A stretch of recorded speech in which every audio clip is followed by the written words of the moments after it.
It says that we are live. We got 2, 3, 4, 5, 6, 7.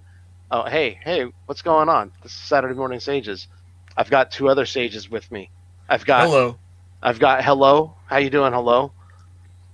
It's like, Hey I'm there, good, John. How are you doing? How are you doing, Myron? I'm doing. I'm doing Um, fine there, you know, youngins. you can use you can use whatever name you want. Myron is good. Sage number 2, sage number 3. Who's sage number 1? Am I sage number 1? I don't care. Don't Call matter. You're me. stage number one. It's like I'm stage number two. I guess I'm Jason. So We're just gonna roll dice on this one, I guess. Doesn't yes. matter. Call me Shockwave. So you're the amoral transform Decepticon who's cool with doing all the unethical stuff that will advance the Decepticon cause rather than the means justify the ends and all. So I pick my icon very very carefully. Shockwave has always been one of my favorites, but probably not for the reasons you might think. Okay. Um, Hey so Myron. So I said we got moral superiority over John right now. Just so you know. his. Yep. So do you know? Do you remember his original tech spec from the toy?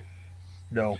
Not necessarily. No. Okay, so his original tech spec from the toy was that he was a cold statistical logician, like he believed in logic True. Yeah. over emotion. Which it's amazing that we're going to sit here and talk about like Transformers Earthrise. I think that the character is a little snivelly, frankly. I like his original version of him where he's loyal to Megatron.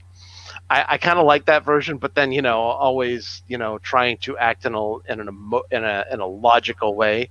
Um, yeah, his character in Earthrise, it's all right. It's not. And just because now we've seen the second part. We'll see now the Earthrise part of the trilogy. I'd say that overall, I think that some of the characterizations that they have in there they don't quite like match like what I like in my classic Transformers, but like Optimus Prime or yeah, I think probably two of my better characters in Earthrise, or at least so far in this trilogy, have actually been, believe it or not, Megatron. I think he actually is interesting.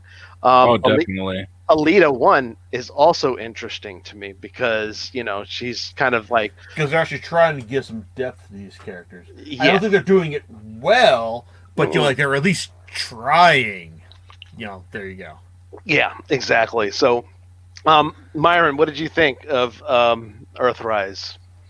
Um, I kind of felt a little mediocre. I'll admit. I watched this. New Year's Eve. I plowed through it, and then in anticipation of watching Cobra Kai the next day. That season 3 of Cobra Kai was so awesome. It It's just like you were almost just made mainlining 80s nostalgia right there. exactly like it almost made me forget about Earthrise. Like, oh, what did I watch last night? But it didn't really like stick the landing for me. However, I will agree. Like within this season, I think a lot of like depth was added to certain characters, specifically, like you said, Megatron, Alita One, and I really like Skylinx's backstory and his little cameo. Yeah, that was Um, interesting. I liked him better. I think that's actually to me a slight improvement from his Generation One self. But yep, yeah, because in his Generation One self, he was kind of like an arrogant, kind of cocky robot. He like, don't worry, you're safe. Skylinks is here, and then he was like the first one to get shot out of the sky. But like they still kind of stuck the landing with his arrogance, like that he felt he was deserving of the matrix of leadership, and because of his ambition, Alpha Trion banished him to a purgatory, like a nether realm universe, and from there he learned humility, and it's from his humility and the way he um, educated Prime during that session. I really hope that his character was going to survive and stick around with the crew. But Yeah, but I no, think No, unfortunately, no. They took him away. But I think I was a little bit disappointed because I expected with the title of Earthrise and the fact that the Earthrise figure lines more or less look like the '80s Earth vehicle counterparts. That earlier on in the season they would have landed on Earth and have gone through that whole spiel or cycle. Being buried in a volcano for millions of years and then waking up in modern day to copy themselves into modern day Earth vehicles and blend in with the human environment. I think that's kind of what my expectation was, but it still was more of like a whole season of you know cat and mouse just chasing each other. And by the end, it's like we get a little taste of like a Beast Wars element. So I it's not what I expected, but what I did enjoy from the series, like I said, was some of the in depth and fleshing out of a lot of these characters, like what you said about Shockwave being cold and calculated, like by him removing his emotions from his system, his body, he was able to become a cold, calculating tactician, which was logical in the success of their cause. So I thought that was a pretty dope like explanation as well. Yeah, he's yeah. I think of him. He's almost he's a little snivelly. I mean, he's just like He's willing to go to it's the extremes master. that that, Let me that go over here, master. And it's like he's willing to go to the extremes that Megatron is like not. It's like in this series. I mean, like I can understand like like hey, we want to give like we don't want to like portray Megatron as like the evil. It's like like Decepticon leader and all. We want to give him like some sort of like hey, he's got reasons for doing the things he does. Like if the whole first episode is basically like him like telling Choco like no, I am going to like tell you like if I'm going to like dispose of this like particular like outpost and all. It's basically like they're trying. The series is trying to portray Megatron as like having more nuance than just being like the evil Decepticon, and that kind of frees up Shockwave to like to be in that role as well. And in fact, like like that's true. Like when Galvatron shows up, like in episode 5, right? yeah, that's huh. You know how they talk about fan service. Yeah, Um, that's That true. that I gotta admit, it's like it's like as being the filthy casual Transformers fan of this group, I gotta admit that like okay, seeing like Galvatron show up, I'm kind of like whoa, it's like you're bringing in like time travel characterization to this. Okay, I kind of want to see where you're going with this, so and then when like they bring in like oh wait, this is actually like tied to Unicron, it's kind of like oh well, I kind of see where you're going with this. This is like all going to feed into like Unicron at the very end of this, isn't it? Isn't it? okay, so so I don't know if you're aware of this, and I am not even fully aware of this, but Unicron, Unicron is supposed to be, and I might be corrected by somebody out there, maybe even you, Myron, but as far as I understand, Unicron is a character that transcends all of the Star Trek. I'm Star Trek. What am I thinking? Transformers universes. So, in other words, he Because he exists. was voiced by Leonard Nimoy, or was he? Like He's that's no, maybe no. for another time. Yeah, I know, right? Yeah, it's just Star Trek, and yeah, no, he wasn't. He was voiced by Galvatron Orson was Welles. voiced by he was voiced by Orson Welles. But I believe that and this is where I think, from what I understand, he transcends like he exists in all of them as the same being, like all of the different universes. He's Um, that bad. yeah, Pretty well, much, yeah. yeah, that bad. Yeah, so like when you see Galvatron here, and the way that they kind of are bringing him in, and how Unicron kind of there, it there's some implications there that Unicron is also it's the same Unicron from the movie, and that is definitely Megatron from the future. Oh, So definitely. yeah, Because I mean, even the way he came in the scene was reminiscent of Unicron's transformation of him from Megatron to Galvatron, and I thought that was such a nice like visual like touch. Um, the way they brought him in there, and yeah, it was interesting to see that. I don't know if that was actually a physical manifestation of Galvatron coming back to the past to actually warn Megatron and tell him about what to look out for and to I think it was. I think that was the whole point of like this whole sequence. yeah, or in my thought process too, I thought it was actually more or less like a vision because they were in this weird ass dimension. But either way, it was cool to see Galvatron in there, and now I expect an action figure sometime soon. Yeah. Wait, they Well, haven't already done this? There's done already Not, like an Earthrise Galvatron figure? not from this line, nope. So yeah. that's something I expect now. Yeah, some So, of the interesting things here are that in the Beast Wars cartoon, and dang, there's like okay, admittedly, I haven't watched a lot of that stuff. I watch like I haven't maybe watched the last any of it, so season. you're ahead of That's me all there. right. It's all right. Um, uh, but I know that Unicron is also in the Beast Wars cartoon. So, and there's some implications there as well. So, and um, mhm, And, yeah. and see, I don't. I watched a lot of Beast Wars, but then there was a point I did fall off, and I don't remember Unicron's tie-in per se, but Beast Wars, the Maximals and the Predacons, they're actually after our Transformers, so they were more they were the future, and then they went through this like time rift or whatever, and landed on planet Earth, and actually landed in the time when the Autobots and Decepticons already crash landed on Earth in the Ark. And then the mission became like, okay, the Maximals had to protect the Maximals had to protect Optimus Prime's like sleeping carcass from being raided by the Yeah. Matrix of Leadership from the Predacons, because if something bad happened to Prime, then they wouldn't exist. And so it did tie into G1, but then it just got so crazy. Like, I actually just kind of fell out of the series, but then it spun out into like Beast Machines and all that crap. And so it did tie heavily in with G1 storyline. So I just didn't know how far it went after Ravage came on the scene. so let me throw this in But there. like you were like what, like Um, 10 or 12 when this happened or something? No, I was like 16, 17. Okay.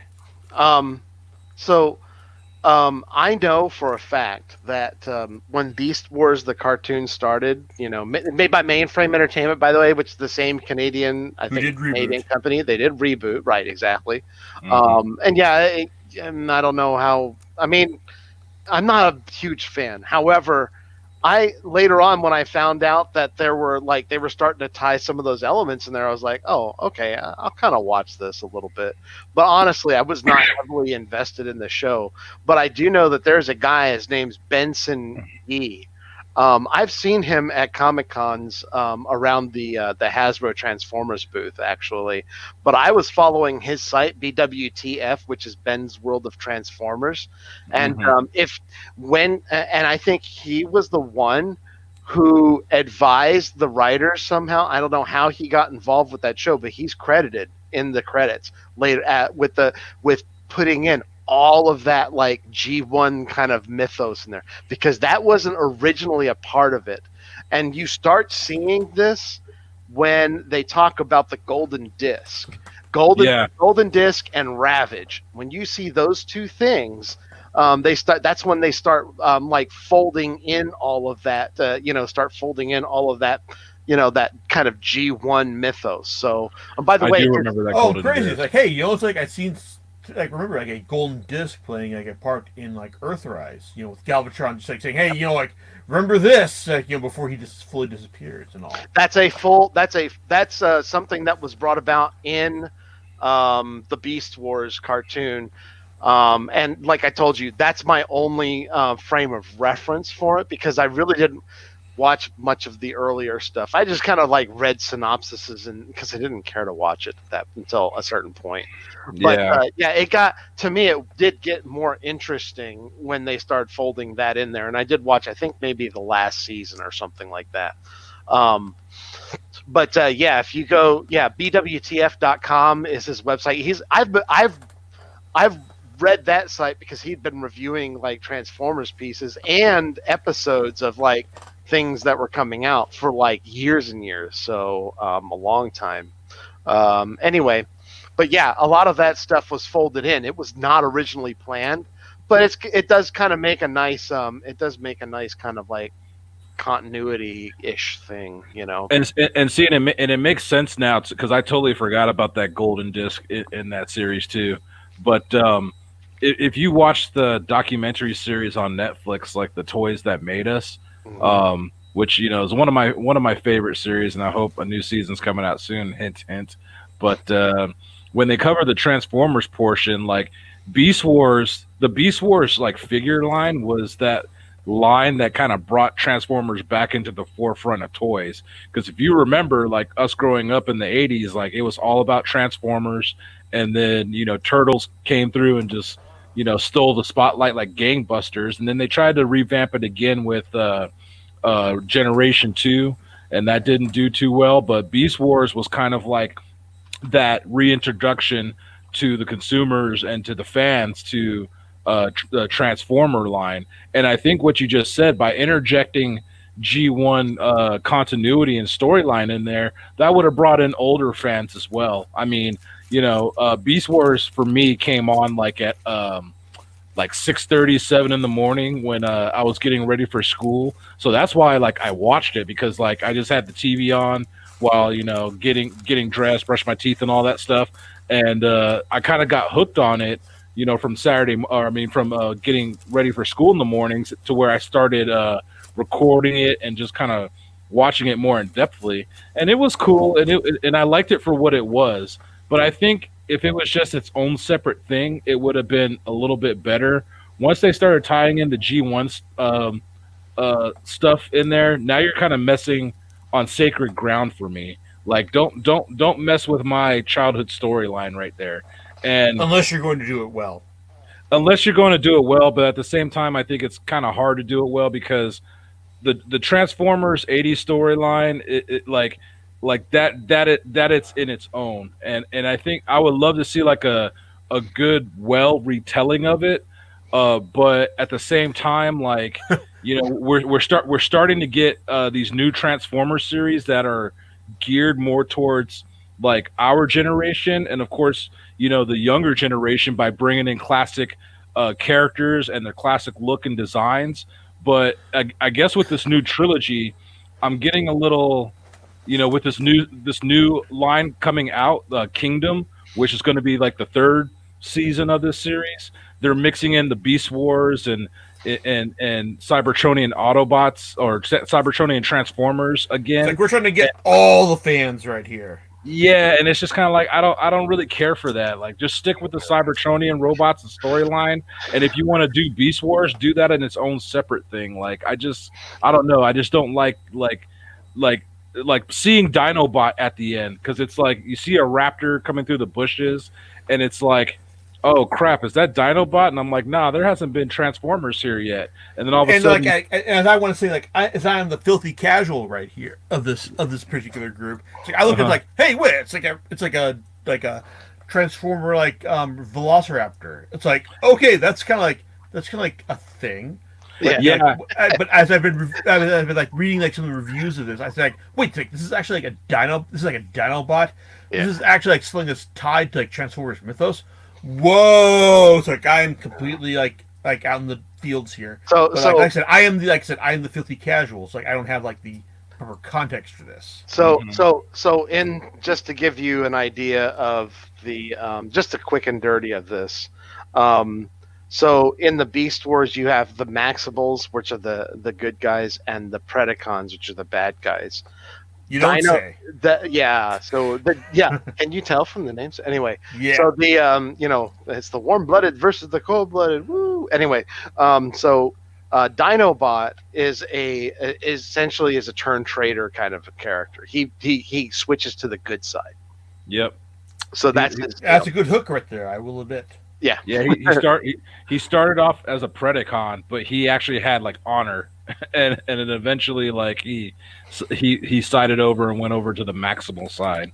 But he's still kind of like the Vegeta of like that crew, that Hmm.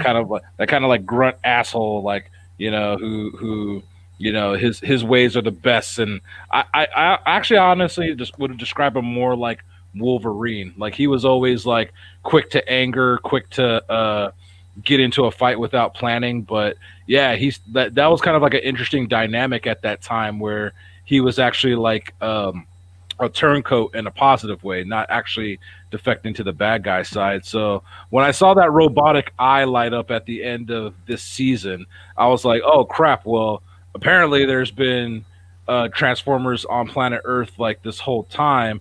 How are they going to tie this in? And I'm curious to see how they execute this. But at the same time, like I said, at least from the figure lines, you're kind of, especially when they came out with Earthrise Optimus Prime and his classic, Peterbilt truck and trailer. I had expected that the Autobots were going to crash land on Earth and stay hibernated for like a million years and then wake up in modern day times and adopt, their current day Earth vehicles. And I'm not sure if they're going And to that go would that have been way. more interesting than what we got, which kind of Ex- feels like 6 whole episodes of kind of like stalling action, as far Yeah, as I'm concerned. I agree with you there because this whole season felt like the what is it? Like Not like the Megatron and Prime go like, "I'm gonna kill you." No, no, I'm not. It's like I can like explain my like rationale to you. It's like it's why I'm not gonna kill you. It's like and also why you deserve to die as well. It's like that's yeah wow. It's like that's just kind of like really annoying. It's like, like this but then whole again, like this is like a Y7 like rated series. So it's kind of like are we being like churlish for just saying like, hey, do we want to like maturity in our like Transformers cartoons or this one like Well, specifically? for one that markets itself so in such a dark way, you'd think. well Um, and that's what I'm saying. Like this whole season felt like the First Order chasing the rebels, like the whole Last Jedi chase scene for 6 episodes. That's what it kind of felt like to me. And to Spoiler John warning. I like that better, but please go on. and to John's point too, it's like you know I it's marketed as a darker tone, and yeah, you want a younger. I don't even want to say that because the younger Transformers audience already has their cartoon, which is called I don't know, Transformers Cyberverse or whatever. yeah. So True, there's but already this is like still rated like Y7. So yeah, and so and I'm not saying like it should be like gritty and whatnot to where kids can't watch it, but obviously don't talk down to the kids. it Is what you're saying.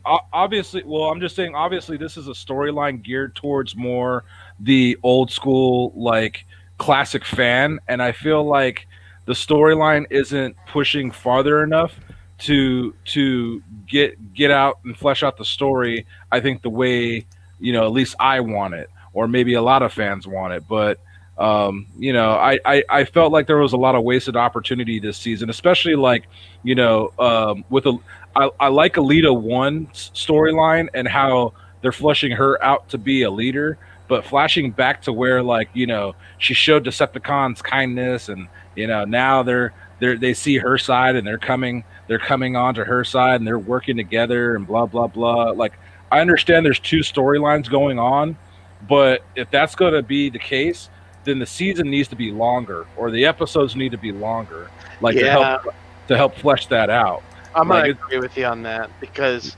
they're it feels like that they're maybe trying to cram a lot in, just so that they can touch those points. yes, But it's gonna make the story suffer, unfortunately. So I don't know.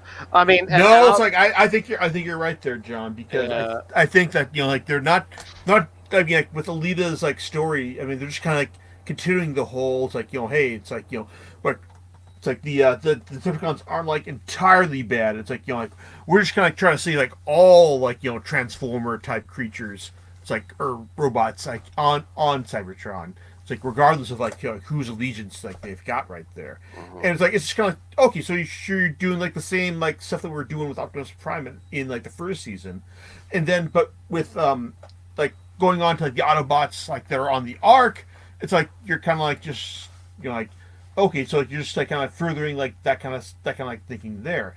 I mean, there's it's all really predictable for the most part, especially when you bring in like the like the what the quintessence or the Yeah, the quintessence. Quintessence, yeah. Quintessence, yeah. Hmm. Yeah, it's Yeah. like I mean, like okay, it's like sure, it's cool to see them like that one I cut off all the other faces to like achieve consensus, but that was it. After that, it's kind of like okay, so you're just gonna like okay, we got consensus, so it's kind of like we're just gonna like have like this whole means to find the ends like robot right there. So it's like I don't know, it's like it just I mean like, I didn't hate like the first season, but at the same time I was kind of like hoping like we would just like go with more something with more complexity or just like something more unexpected than we got from the first season, and I Yeah. don't think we got that with this one right here. It's like I agree. yeah. I mean, I guess I say one thing I would love to see is just what if like Sound Blaster like after they explained to him like we're gonna like use your energon to get the hell off Cybertron here, and he just gone like, wait, really? Hey, let's do that. I'm gonna go and be like an Autobot right there. Woohoo! Let's party, man. And then you just like get this crazy wild card right there, just like sign up with the Autobots. And Prime is just kind of going, oh god, it's like I don't want to like work with this guy, but god damn it, I have to if I want to get off Cybertron. So something like that at least. But Yeah. we really didn't get that. It's like it's just kind of like it just kind of felt like we're just like going like with the predictable stuff right here for the most Yep. part. I agree. I agree. And I can't say why. I'm just saying, like, that's what it is. I'll keep watching it. It's free know, and all. It's on Netflix. Yeah. Hmm. Kind of is $13.99 a month. Yeah, it is. So, like, but it's like it's. I guess like if you're paying for Netflix, and it's kind of you're getting this. Like, Might as well watch as it. It is. Yeah. Mm-hmm. Yeah, I'm paying for Netflix. Yeah, it's like I will say that what I watched after I sat down and finished Earthrise. I sat down and watched after it. Would you watch? I watched Great Pretender.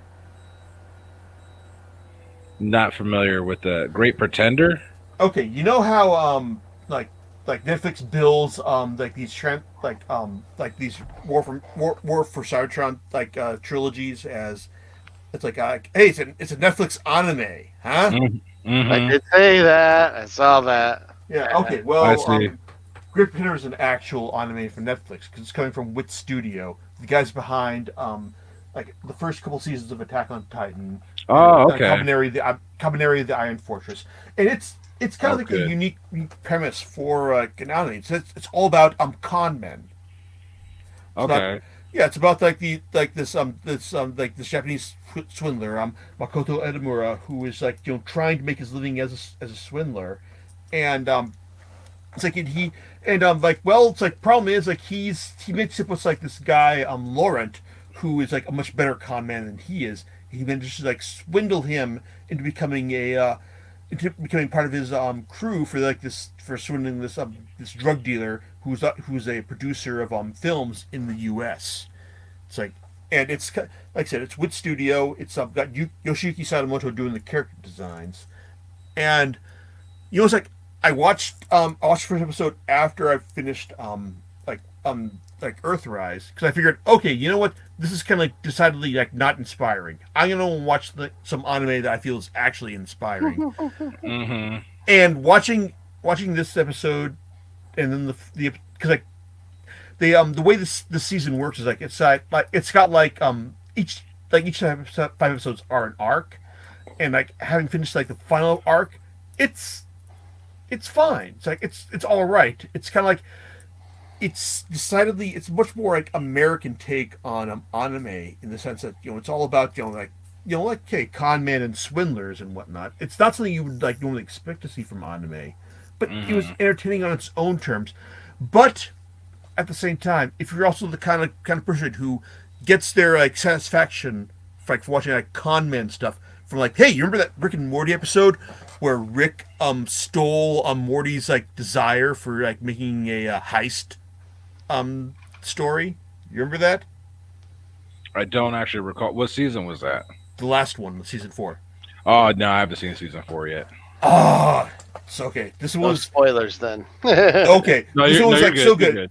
It's like Rick Not for me Sanchez, you either. son of a bitch. It's like everyone like coming up to him and saying like, because like Rick had this great heist plan, but his like ultimate heist was like stealing Morty's desire from like from like to create a heist series. It's like watching like if you're sophisticated enough to you get to enjoy that, like then like you're gonna like probably watch like the first episodes of this and go like, oh, I can kind of see where this is going here.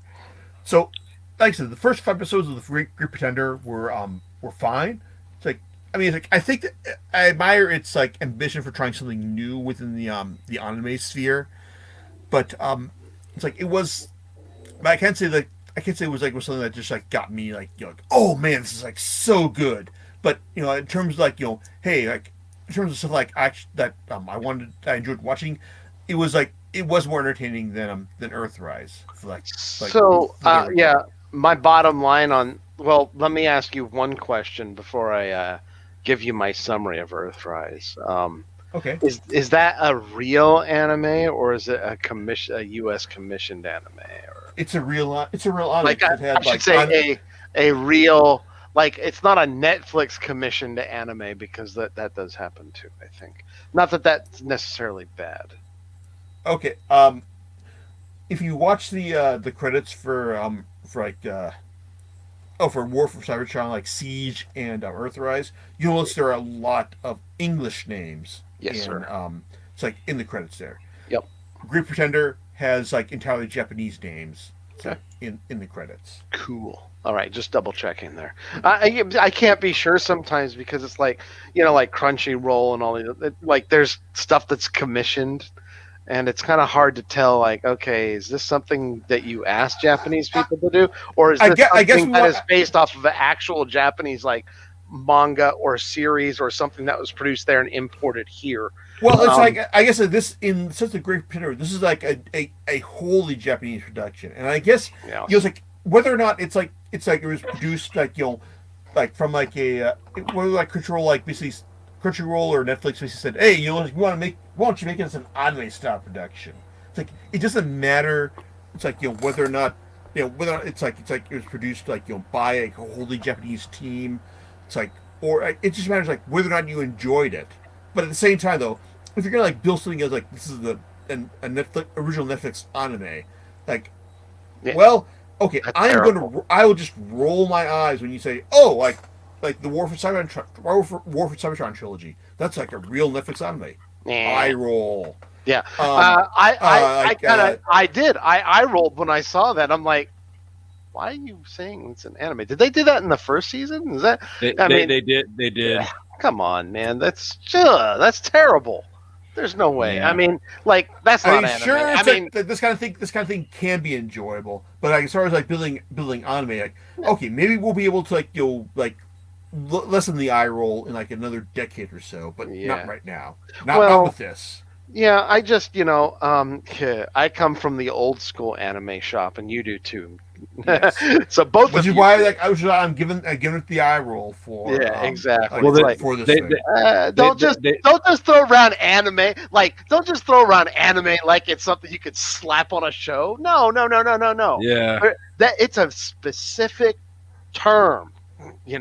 It's like maybe one day, but not now.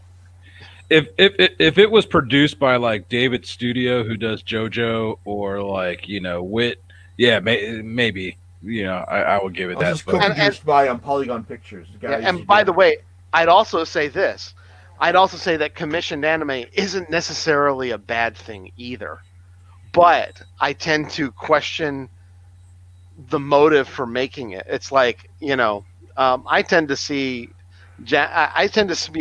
anime or anime as something that was created for a Japanese audience to entertain to a Japanese audience, and it might have an American audience, right? It might have global appeal. I grant that, but it's like an American sitcom made for American audiences, or a British sitcom made for British audiences, right? Like go watch British sitcoms. Just watch them.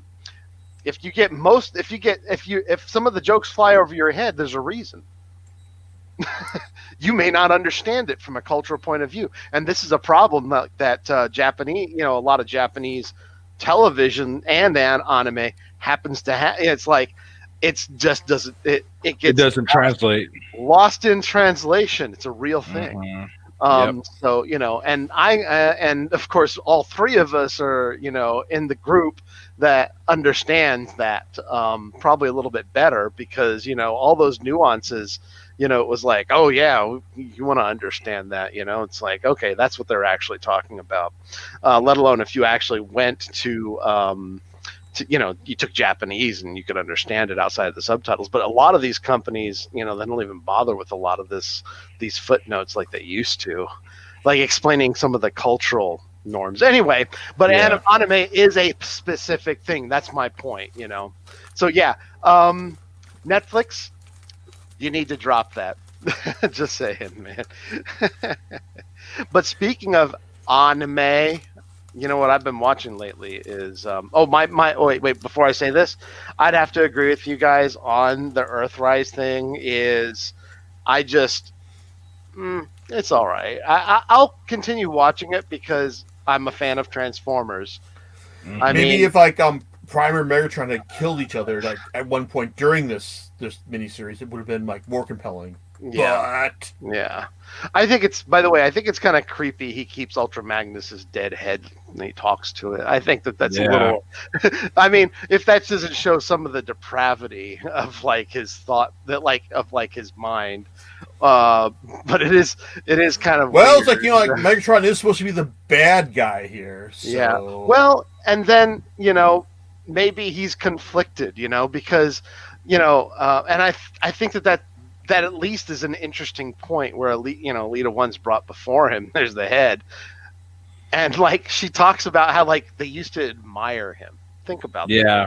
mhm. That's an interesting thing. She challenges him almost to that point. You Well, know. it But what seems comes like of it though? Yeah. Well. Yeah. Exactly. This is my thing. If it just drops off, I'm like, okay, well, it was never anything.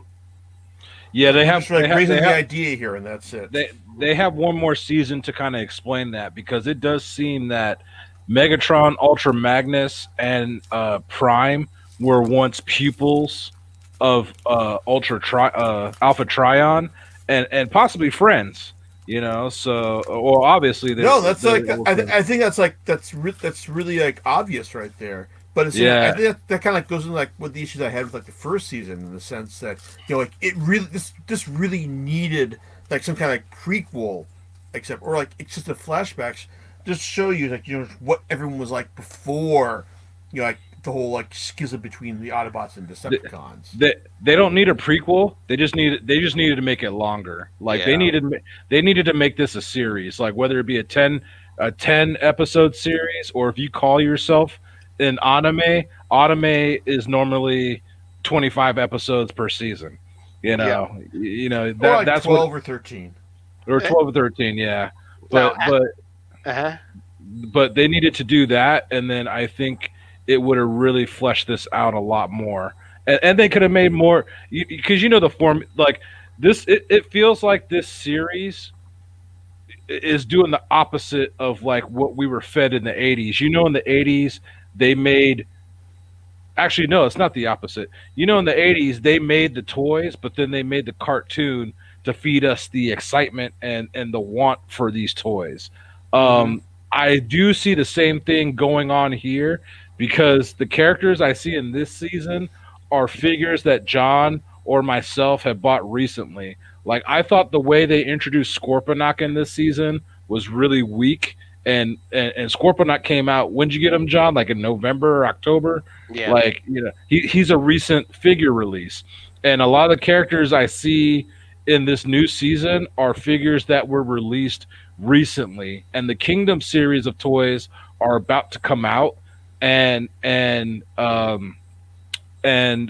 we're going to see those characters in the next season. So instead of putting some type of like substance behind it, it almost feels like the 80s practice of like having a cartoon series to sell and pitch more toys. Mhm. Hmm. That's fair. So Yeah. I mean, You know, It uh, is. I mean, at its core, that's what it is. yeah, And it's kind of funny, but I don't deny it either. I like see my appeal for those figures isn't based on this show though. I exactly. know Mine though neither. it's based upon like like I don't particularly care for Jetfire's personality in this show, but the figure is like solid. Like because he's a it's the figure Valkyrie. I wanted when I was a kid. Um, Yep. it's That like I'm like this that is a great figure like and a this good this price point. this Jetfire figure is the representation I've always wanted as a child because obviously even though the 80s Jetfire toy was super dope because it was a Valkyrie repaint, which we're going to segue into in a minute, but that's not how he looked in the cartoon, and I've always wanted that cartoon Jetfire look. And or Skyfire. I still call him Skyfire. Like we got that aesthetic look of Skyfire from the 80s, and they even gave us the Autobot Decepticon symbol that flips because he crash landed on Earth prior to the war, and so he's naive to like what's going on, and so obviously Starscream uses his past friendship to manipulate him, and he's a Decepticon. But then once he realizes that they're evil and what they represent, he decides to join with the Autobots. And in this new series, they kind of do their version of that switch over as well. Yeah, they just handled it differently. So, but yeah, I can't say that. I prefer the original. Uh, I think always, and more or less. Yeah, it's interesting, but the success or failure of this series does not influence the figures because I think the figures themselves have been a real improvement over stuff that they've released in the prior years. And Myron, you and I have been collecting these things for a bit, like the new Oh, one and stuff. oh, Like most even definitely. before like Combiner Wars and stuff like that, which Combiner Wars really was kind of weak. I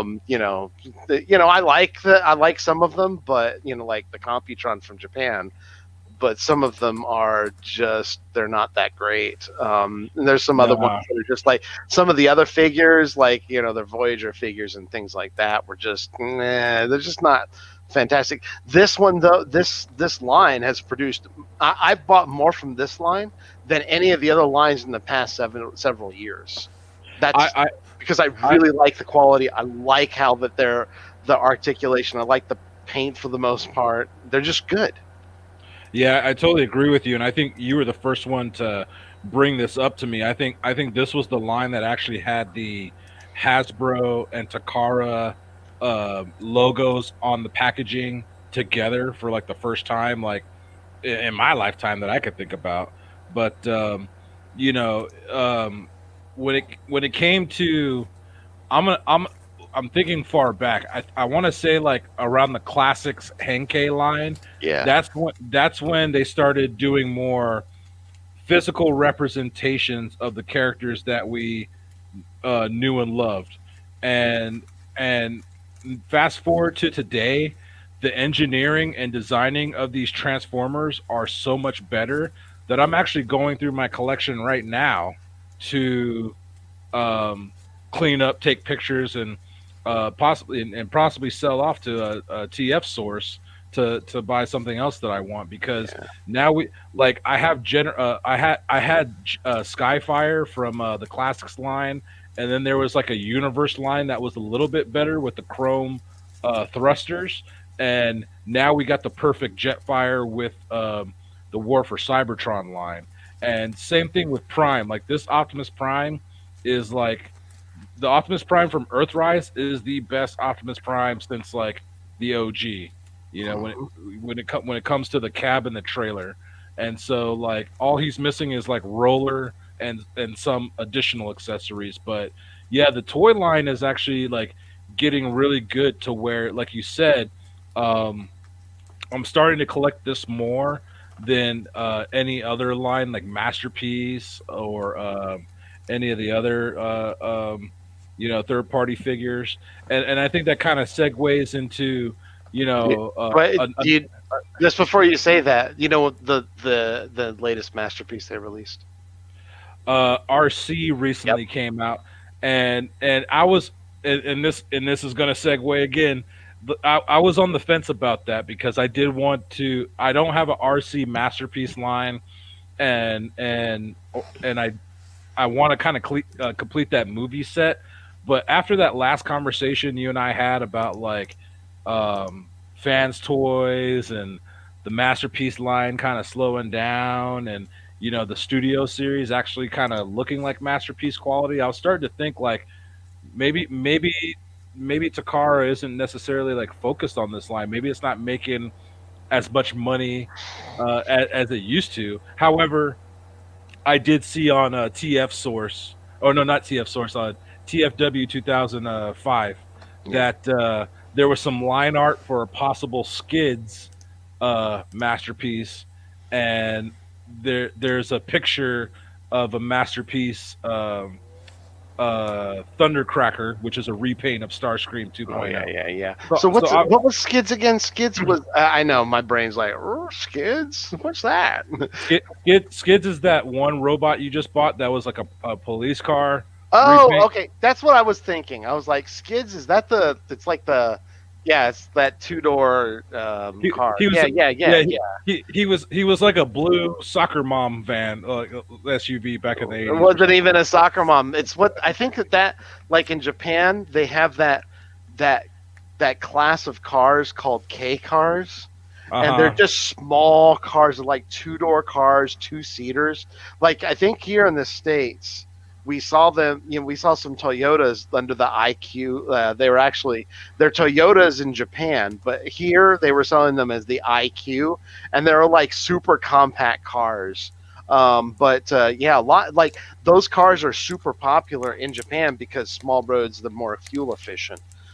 Here they just like I think that there was some I don't know. They might have just destroyed the American car market if they released them here. So they came. I think that they just came up with excuses not to sell them here because Yeah. they're small, efficient. That you can park them anywhere. Even before they came out with those smart cars. Hmm. So and anyone listening to this podcast, like in the future, may think that this is like an interesting conversation piece. But the K cars are like yeah, Japan has these, all the manufacturers in Japan, they have these small scale cars. This is one of them. That's what he's based off of. So Honda and Toyota, um, and I think Isuzu, they all make these K cars. So Yeah, and so that seems to be the next. That seems to be the masterpiece. next masterpiece, and Oh and boy. obviously, we're coming off the tail end of the holidays. Christmas, Hanukkah, Kwanzaa, and everybody's got some some people's got some Christmas gift cards and money to burn, and so like I was really thinking about RC, like okay, I just need RC in my set, and then technically I need Cup and Blur to kind of finish off my movie kind of series. But at the same time, like I think after our previous conversation, like I'm kind of slowed down from like the masterpiece line. I feel like I feel like at this point they're kind of unattainable in the sense of like certain characters not being released, and one of the manufacturers who released a lot of those characters I wanted, Fans Toys, like I'm not seeing a whole lot of like product coming out in the next few months or even within 2021. And so I just started like looking at different figures, like what's hot, what's new, whoop de whoop, and I came across.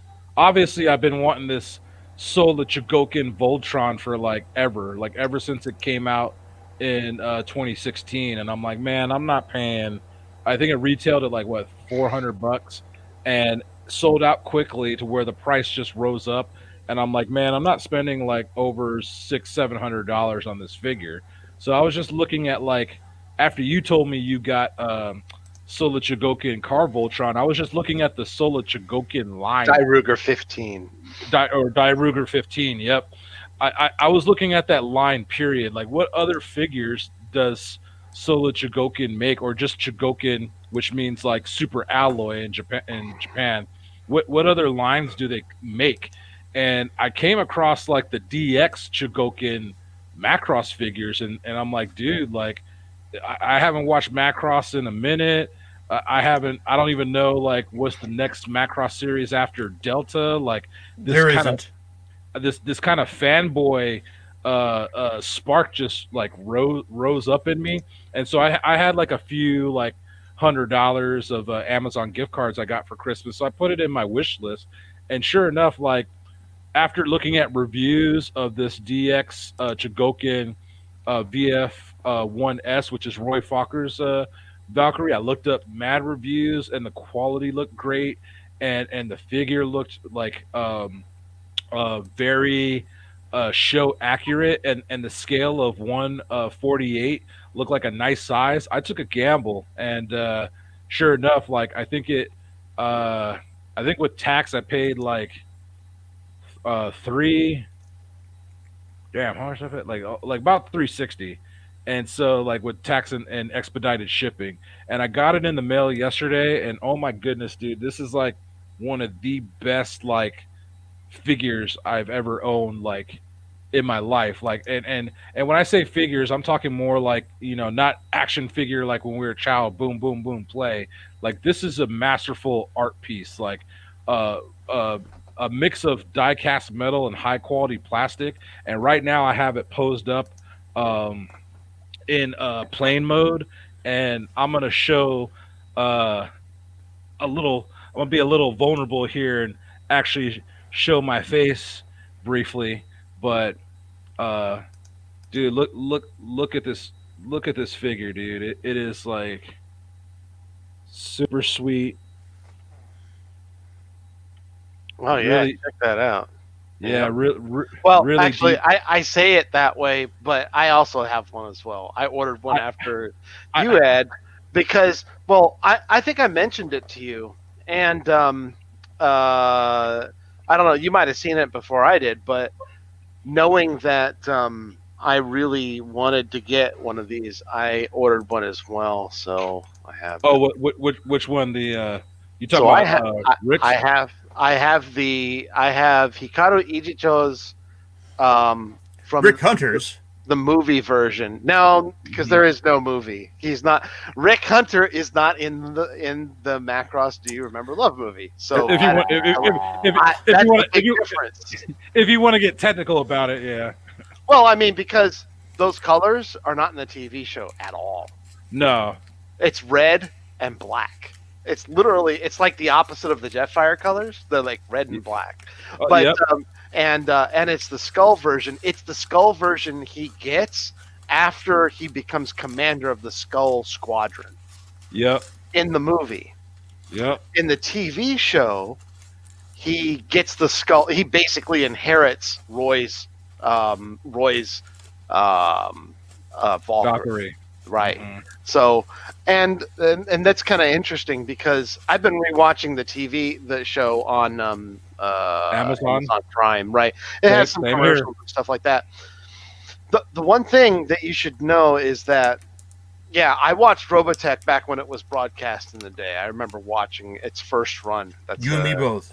so and yeah, but that's not like my entry into it. And I did like it and I appreciate for what it is. I was introduced to the Macross movie like in 1988. So a few years later. That's the first time I saw that movie is 1988. Okay. At an anime club in high school. So and it was unsubtitled, but I was just blown away because I've been an anime fan for years, and I've just loved like I love like I love anime. It's just Hmm. it's more than just the storytelling; it's the artwork itself that was the most memorable and catching thing to me for the most part. Yeah, there are some anime that aren't, but the ones I'm talking about are largely mecha anime or the Sentai style, like Science Ninja Team Gatchaman, which I watched the dub for. Yes, I watched Battle of the Planets back in the day. However, just to circle this all the way back around, yeah, I did buy it because, I think we were talking about this pre-show, but one of the first Valkyries I ever owned was bought for me by my stepdad, and it was the Hikaru Ijicho. It's the one from the TV show, the original one from Takatoku Toys, which there is a term for that one now. But I Hmm. remember like years later because I had that thing forever, and then I had a friend down the street. He was Vietnamese, and he got like the Super Strike Valkyrie, like which is like the original one, and I was just like, that thing is so sick. Like I remember seeing that back then. I was like, yeah. He's like, oh yeah, it's so cool. Blah blah blah. I'm like, I don't remember ever seeing these in the show, and that was one of my first intros into like the figure and the fact that there was this other thing besides Robotech. Mm-hmm. So that was that. Although like I said, it wasn't my original entry point. It definitely was an influential one. But yeah, watching Macross. So funny thing is like there is definitely in a TV show there is a disjoint to the show series itself. And and Um, and can you kind of explain that a little bit more in depthly to me, because Robotech and Macross are on Amazon Prime, and just for shits and giggles, I watched the first episode of Macross, and I yeah, watched the first episode of Robotech, and obviously they're building, it's building up, but they seem to have like you know pretty much remain the same, like as far as like Yeah. storyline goes. But obviously, Robotech is the combination of three separate franchises, and so I'm curious as I go further along within the Robotech series, like how closely does Robotech the Macross saga follow closely with Robotech the anime? so my what I'll say is that it follows very close. In fact, Okay. if you were to watch, in fact, take it because you know that Robotech is made out of those three series. Macross is definitely the linchpin. It is the strongest of the three. Wouldn't you Right. agree, Jason? I would agree. Yeah, Because I don't care about Southern Cross or no one did. Monospada. The Yeah. Oh, Japanese did Mosfeda's too. great. Yeah, Muspeta's great. It's pretty good. It's not as good as Macross, frankly, though. It's better than Southern Cross. Southern Cross, after doing some extra research on it this last weekend, Southern Cross didn't even do well in Japan. Okay, it was not even that popular there. So it was kind of and if you watch that uncut, which I do have the DVDs of, if you watch that uncut, it's a rushed ending. Quite honestly, they just closed that series and then shelved it. We Um, gotta wrap this up now. my guess is that and I can't prove this, and maybe someone out there does know this, but like that was probably their bargain. Like that's like what series can we use to fill this in? Because one of the challenges they had is that It's like, what do Macross. you got? Yeah, exactly. What do you got there, man? What you Show got me for what you sale? got. Yeah. So Macross itself, the TV series. So I'll say this way: if you watch just the Macross saga of Robotech, you're getting a pretty much the story. Although there are some things that are starting to be replaced at the end to tie it in with the Mm. second series, and it's kind of chintzy at that point. I recommend anyone if I would stay away from Robotech. I mean, there's no need to watch it. If you really want to watch it and you like that, that's fine. If you want to get into the world of Robotech, go for it. I'm not particularly a fan. I know, Jason, that you've read novels and other If things.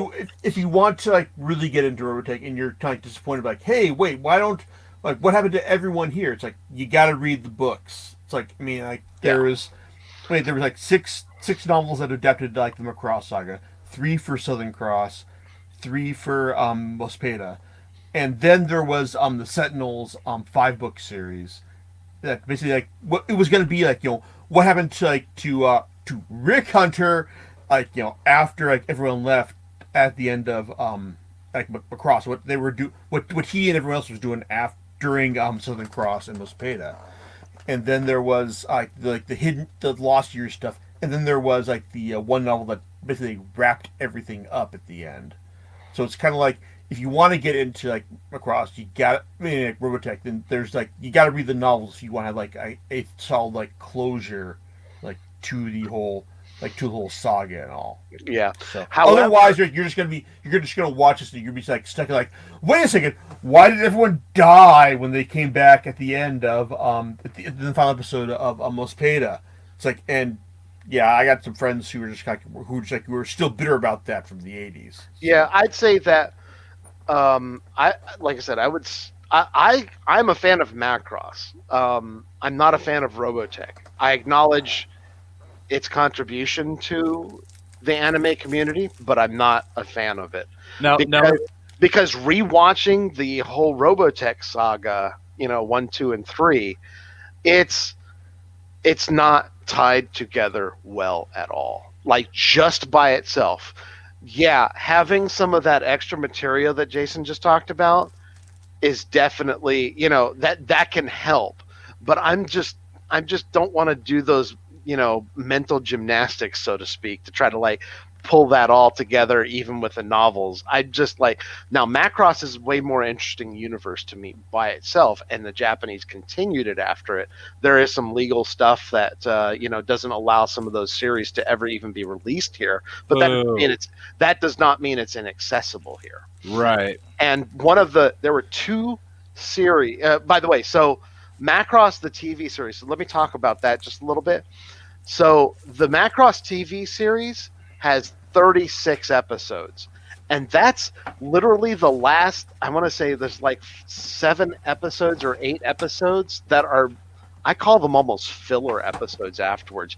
They don't have a lot of material really that happens after the big battle, after the Earth kind of gets pummeled to death and Macross lands back on there. That was supposed to be, according from what I've read, that was supposed to be the end of the series, but the producers wanted to. It was so popular. Exactly, it was so popular they extended it more. So what you see there is more of an epilogue series than anything else. We're gonna like Chiron the Backstabber. Yeah, like the spotlight here. Yeah. Now, before you continue on, so not a few years, like many years back, you bought a Macross like box set, which was like I don't know if it was like an anniversary edition, but I think you got it from Best Buy, and it was like the first like Macross box set release in I don't know how many years. Was that ever in English dub or was it purely subtitled? No. So here's the thing. It never has been in the United States. Anybody who releases the Macross TV series cannot release a dub. It's a licensing thing. Because of Harmony Gold. That's right. They're like, we have the lock on that. That's why. And Harmony Gold has done absolutely nothing with it. And unfortunately, so, let me tell you this. They did a little bit of stuff with it, but they have done nothing with it. Nah. And I think that that's a damn shame. I think that they should do something with it, because them renewing it just keeps it in a perpetual state of this is all you get. Yeah. And unfortunately, I read that the license was supposed to expire this year, but they recently extended it. Tatsunoko extended it, yeah. Yep. As to the, there's some good interviews, by the way, that happened, and I'm still kind of, we can definitely. I'm not saying like when I find out more information, we'll talk about it on this, we'll talk about it on this stream here, but, there's some, and I have no idea about the wiggle room for this, but it's like now you're in an era where things like Voltron, get this, okay? Voltron has had a successful Netflix run, like a reboot and a run. Mm-hmm. Why the fuck have they not done this with Robotech? They could have done this by now. for sure. Dude. And I'm not Probably because even. like no one's throwing enough like the money that Harmony Gold wants at them. Yeah, I believe that's what it is. yeah, and Essentially, they'll never do it. That's why I mean this is it's like a frozen fandom. There's nothing they can do with it.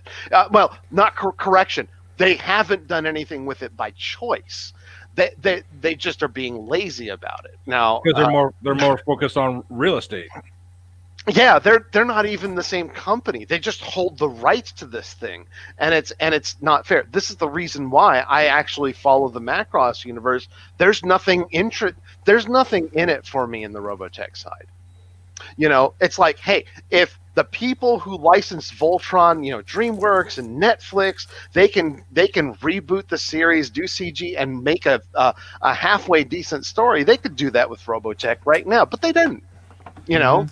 No, and for entirely possible. And honestly, like I'm arguing for the Robotech fans. I'm like, why don't they do that? well, well, So anyway, not only the Robotech side, but do you think?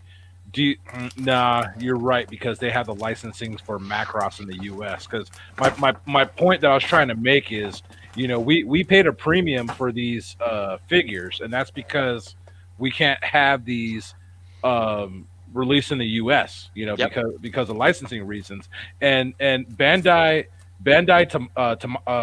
Nations is the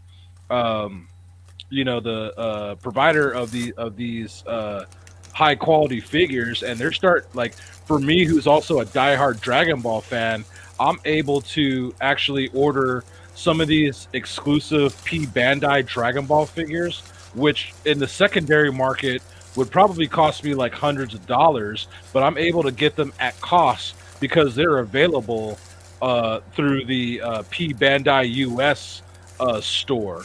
When it comes to the Macross products, they're only available to the Japanese market. That's why, an 8,000 yen super pack or booster pack for my, Veritech fighter figure is going to cost me like a couple $100 versus $80. yeah, And as the guy on Scorched Earth has said, when it comes to these Shogoken Valkyries from Bandai, they can only be shipped to Japanese addresses. Now, here's the Yep. damn shame in this. I'm going to go back to the Voltron thing. Look, there are Voltron Sola Shogoken, and what do they have? They have a slip cover over them. Yep. They have a slip cover that says Voltron. You take it off, and it says Dairuger 15, or it says, Beast Go- Go Lion. Go Lion. Like, they could completely have done that, but they're just not playing that game. They don't even Mhm. give a fuck about it. I mean, it's like, No. what? Are you kidding me? Like, they could make money on this right now, but they're just being lazy about it. Because And so we have to pay the import tax. By the way, this goes for other things that had already been released here. Macross 2 is, and we're going to talk about like TV series or OVAs. Macross True, Macross Plus the Plus. movie or the OVAs. Take your pick. You Yeah. can't get the remastered versions of those anymore. nope. Manga Entertainment had a license for them. That's gone. You can't even find them. Go hunt for those Blu-rays, the remastered ones. They Yeah. do not. You can get them. You can buy those Blu-rays. Blu-rays are. There's only 3 regions worldwide. Japan is in the same region as the United States, so you should be able to buy those. But there's no English subtitles on them. And I'll say, But what if you just like just look in like the right corners of the internet to find them? Oh, I mean, you can. You can. you Don't get me can. wrong. You can totally you do can. that. Yeah, you can. But as a fan, I would love to own a Blu-ray because I've been buying like recently. Given our situation of being able to catch up on a lot of shows and streaming for obvious reasons, I've been buying like anime like crazy. So I've been trying to complete like my Gundam Blu-ray collection. I've pretty much almost caught up with my JoJo Bizarre Adventures Blu-ray collection. For a lot of us anime fans, we like to collect. And for shits and giggles, I was looking up Macross Blu-rays because I was trying to find the box set that John got. The Macross box set Mhm. and that was DVD, dude. That averages like a grand. And if you look up Macross, look up Macross Plus Blu-ray on Amazon, dude. That's like the price that whoever's charging for it, it's the price of a down payment on a car. That's how much like this franchise is loved and valued. And for a U.S. audience, to John's point, we have to pay that extra tax on it because I think these Valkyrie figures released it at like 18,000, 19,000 yen, which is approximately like 180 to $200. But we have to pay that extra in order to that extra import tax if you want to get it. Like even this Voltron figure, which is had slip covers for a US audience, like we couldn't order that through. Yeah, see. See this here? I just want to show you this. This Where's came out that? a few. This is the Macross Plus Movie Edition Japan Blu-ray, and this has been out for a little bit, but you cannot. This does not. And I would love to get this. I would love to get that too. I'm still tempted to just buy this. I Does don't it have care. English subs? It does not have English subs. And it, But it, it this is is it, official. This is the official. This is not a bootleg. This now, oh, can you buy a bootleg with English subs? Yeah, you can. Absolutely. You can totally do that. So, but yeah, see this? This is and I mean, it's got I think this is this is the general packaging for it. But you can see all these Japanese sellers who are selling this. And then by the way, that's the movie version. That is the this is the OVA version. OVA. And And see, and I've never seen it for less than $200. yeah, if you look up this version on Amazon, dude, and like the price is like crazy. I didn't. Yeah, didn't Amazon. Generally, I know Amazon's going to charge more, but yeah, it's for sure the same. But you can see this. This has been Yeah. out for several years. This has been out for a few years less. But yeah, that's what you're getting, and people will buy these, by the way. And I don't remember if this has English subtitles or not. Let's see, because I've got the DVD version of the movie, like the Manga Entertainment released. Yeah. I mean, So it's a shitty movie, like like version of the movie. It's yeah, like, it's not remastered. Drop it in your DVD or Blu-ray player and play it on that nice TV you have. but at least you have it.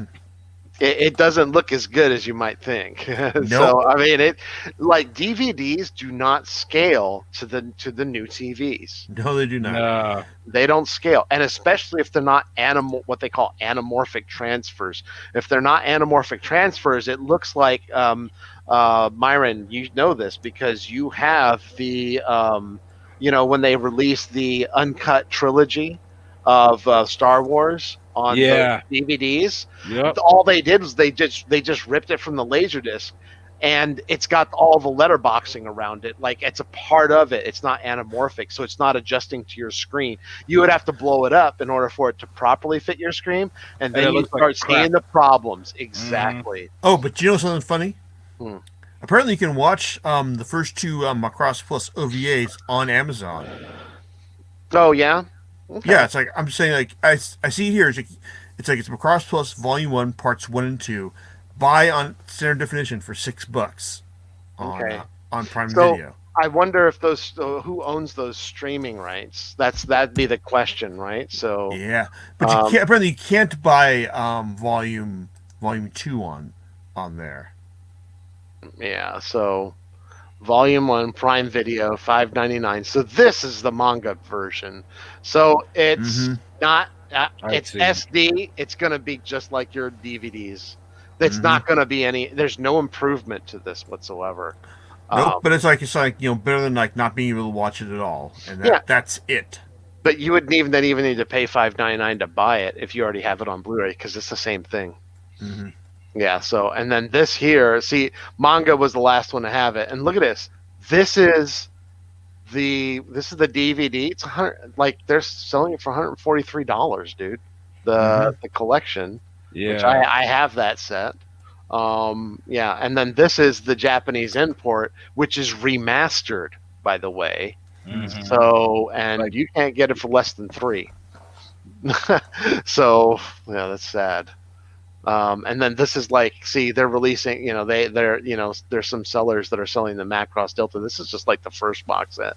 And they're like And a the, hundred, and they're like a hundred something plus bucks for like a few episodes. I was looking more like at front Apparently, seal. there's like only like one copy left of this Macross Plus the collection, 2 disc set. mm, Like for the if you want one for with English subs.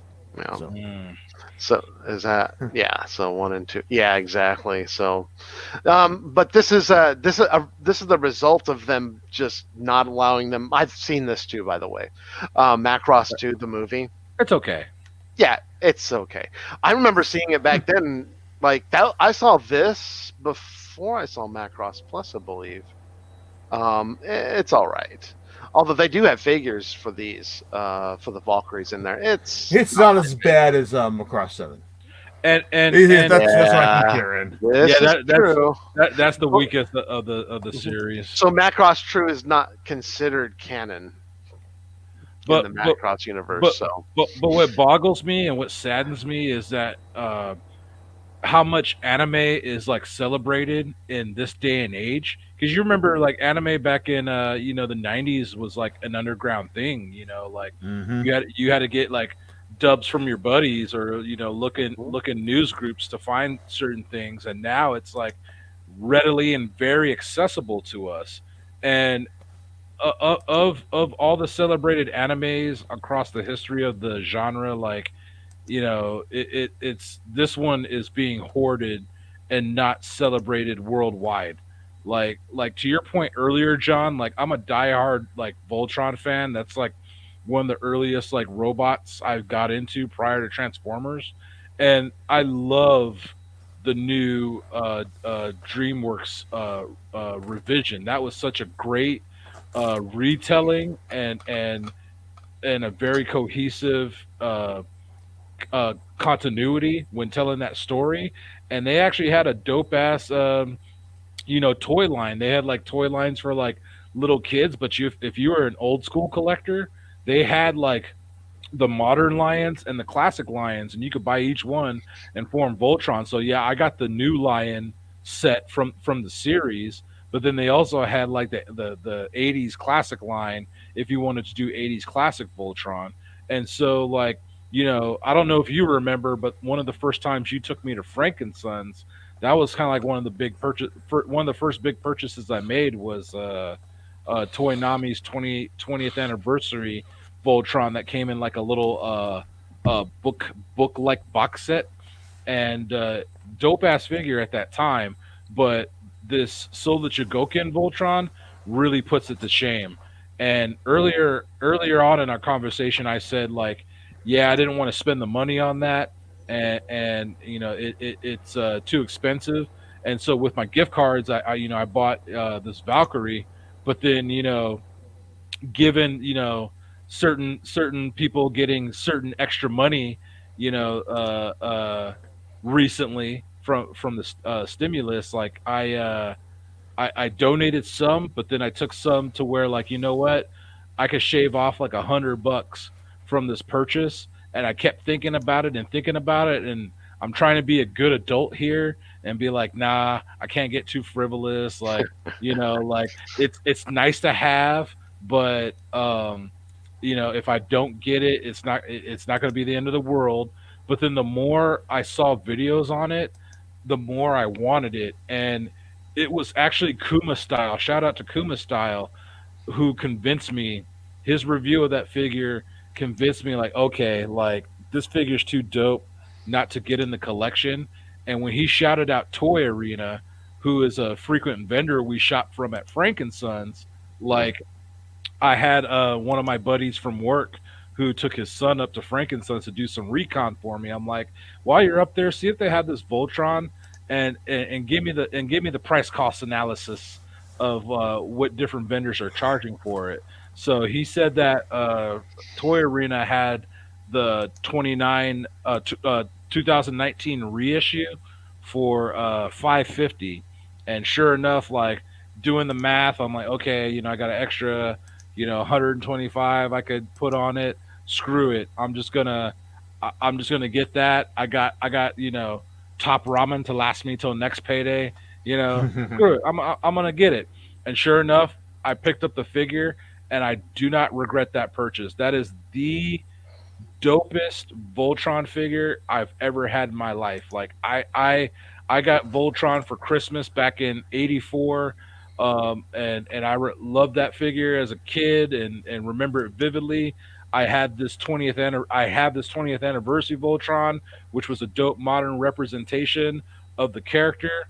But this Solar Chogokin Voltron is a dope representation of the character that you remember from the show. Like it has so much posability, articulation, die cast metal parts on the yellow, blue, and black lions, and the red and yellow or the red and green lion.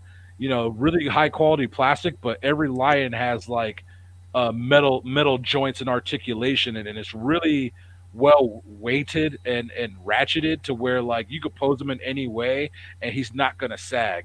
And like I'm so glad that I bought this figure because the longer you wait, the higher the pricing is going to be for this figure. Because I think the original release like retailed at 400, and after time, I was looking on eBay and Amazon and saw average prices of like 800 to like 1200, depending on who you were buying it from. And so I took the plunge and picked it up. And excuse me. And the same thing goes for this Valkyrie. Like I know what you got that Valkyrie from, or I know where you got it from, and I know like what it was. And so same thing with this Roy Fokker Valkyrie. It came out in November of 2020, and if I didn't jump on it now, I'd be paying like up the yin yang later on when I'm like, okay, I want this figure now. So I took the jump, I took the plunge and got it now while it was still in the quote unquote decent price. So I'm addicted to the Solar Chogokin line right now, and I've actually been looking up different Valkyries, and the next one I really would love to get is Isamu's Valkyrie from Macross Plus. But obviously, because of the popularity of that series, averages like $500. This is here. This is the one I have. Yep.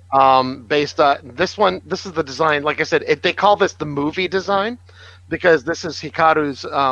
And I will once I haven't even like it's just because work has been pretty busy. I have not like really gone and I have not gone and like transformed them. I just set them up on the table and stuff. But yeah, I'm super jazzed about just getting this because, and then I have the super strike parts for him as well. But you can see like in script it has his name right here, Yeah. and all that, and it's just kind of like it's such a it is an impressive model. And I've owned the Yamato ones. I think this is a 1/60th scale. I own that one as well, but it's not like this one. It's the Roy Fokker one. So, but this is just gorgeous, and it just looks good. I mean, just sitting there, it looks good. Yeah. And the cockpit opens, and then I actually put the pilot in, and you can take out this console, and it has all the little details, and you can put the pilot in and put the console back in. It's so amazing. And I know, and it shares, from what I can tell, it shares a similar engineering to the other Yamato one, but it is more improved. It's just there's a lot more that's improved to it. Now this head here is different from the head you have. This I is read more that. this is a more of a movie head here. So Mhm. from Do You Remember Love? But yeah, I am. Yeah, Yeah. and when I get the super strike parks in, that's he's gonna stand like that with those super strike parts in it. And the one I have is more from the TV series. Like his head and his face is a little more rounded to Yeah. where compared to this one, which is more angular from the movies. Yep. Yeah, not the super strike parts, but I just want the booster parts, Hmm. which are a little bit cheaper, but at the same time, like you're still paying a premium on those, Yeah. and he just looks so sweet with the booster parts right there. Yeah. See, this is these are the super strike parts from the movie. So Hmm. it's got like the booster can turn into this double barrel cannon, or you have the option of making them both like the other one. So it gives you some extra options, and it allows you in the movie. They have the what is called like the Jolly Roger or the skull and crossbones for the Skull Squadron. You can Mm-hmm. swap this out within this set for the different colors because Kakazaki and Max. So Max and Ben. So there's a blue one, and then there's a red one, and then there's a black one. The black one actually goes for Roy. Roy, correct, exactly. But I prefer these parts because, yeah, I can use them like that, and I think that the other ones are fine too. I don't think there's anything wrong with those. But like I said, I kind of dig this set here. So as you can see, it comes with the other. You can replace this other part of the booster with the guns with just the normal booster piece there. So I didn't um, realize. I didn't realize that. I might have to reconsider. yeah, and then the other thing that you can get for them are this missile pack, Hmm. which I mean I really do like that. I think that's really cool stuff. And still let me get everything settled first because And see that's the thing though. It's like, I really love the plane mode of this figure. That I didn't transform my figure either. I kind of plan on keeping them in plane mode for a while. But I mhm, do want to I do want to add some stuff to it. Missiles or the booster pack and whatnot.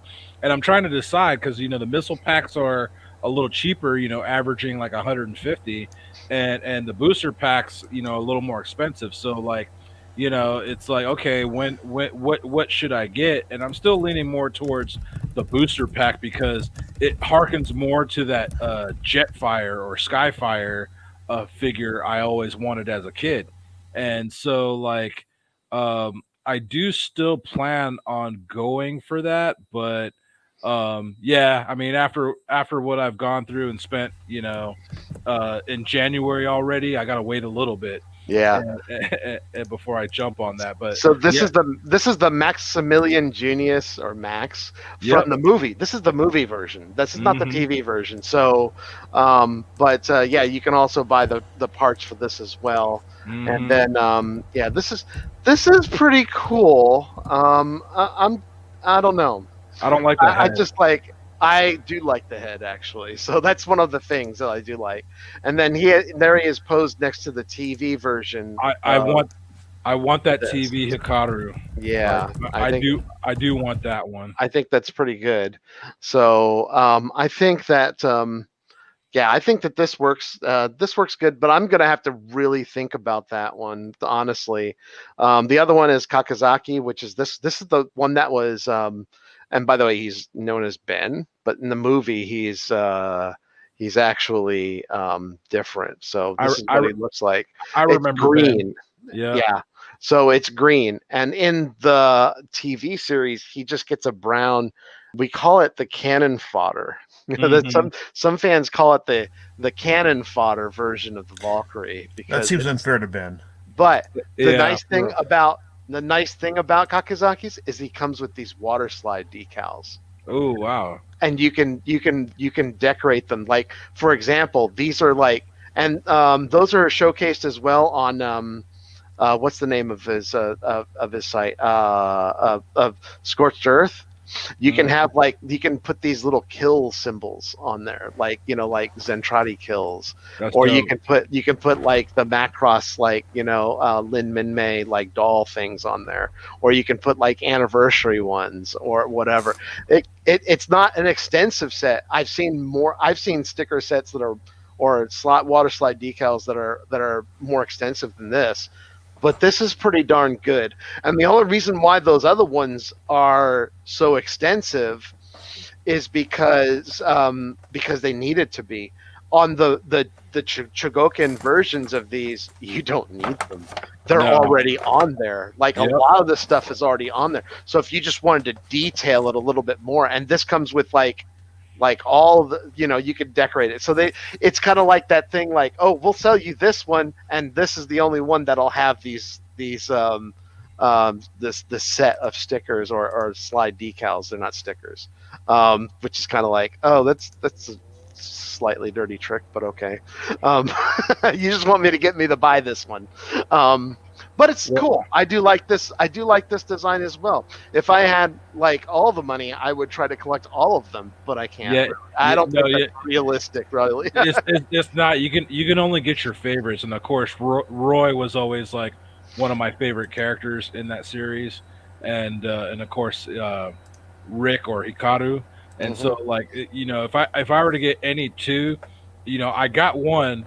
I would love to get like Hikaru's Valkyrie from the series because that's Hmm. more or less what I'm more familiar with. I do love this figure as well, and I actually contemplated on it, but I'm like, Hmm. man, I just got the yellow one, so it doesn't Yeah. it doesn't make sense to get this one as well. Yeah. Yeah.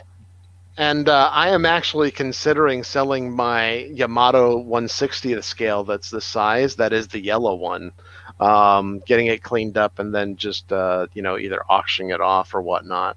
But I'm so that I could probably go for it. But I know I'm not going to fetch more than the new figures cost. So no, I I mean, it kind of helps alleviate because I agree with you. I have the Roy Fokker Toy Nami 20th anniversary one, similar to that Voltron, and that Roy Fokker like had like lights where you turn it on and the visor lights up and stuff, but it's not very articulate. mhm. But it is a nice figure. But I was thinking about flipping that myself and possibly putting it towards like a newer, more modern Valkyrie because I'm pretty sure I emailed you that link to uh, the Japanese Tamashi Nation site, and the next Valkyrie release for April, it's either April or maybe sometime this summer, is the kind of tan and orange Valkyrie that Hikaru piloted when he first showed up to Macross, and he showed up in his little like sky skipper plane.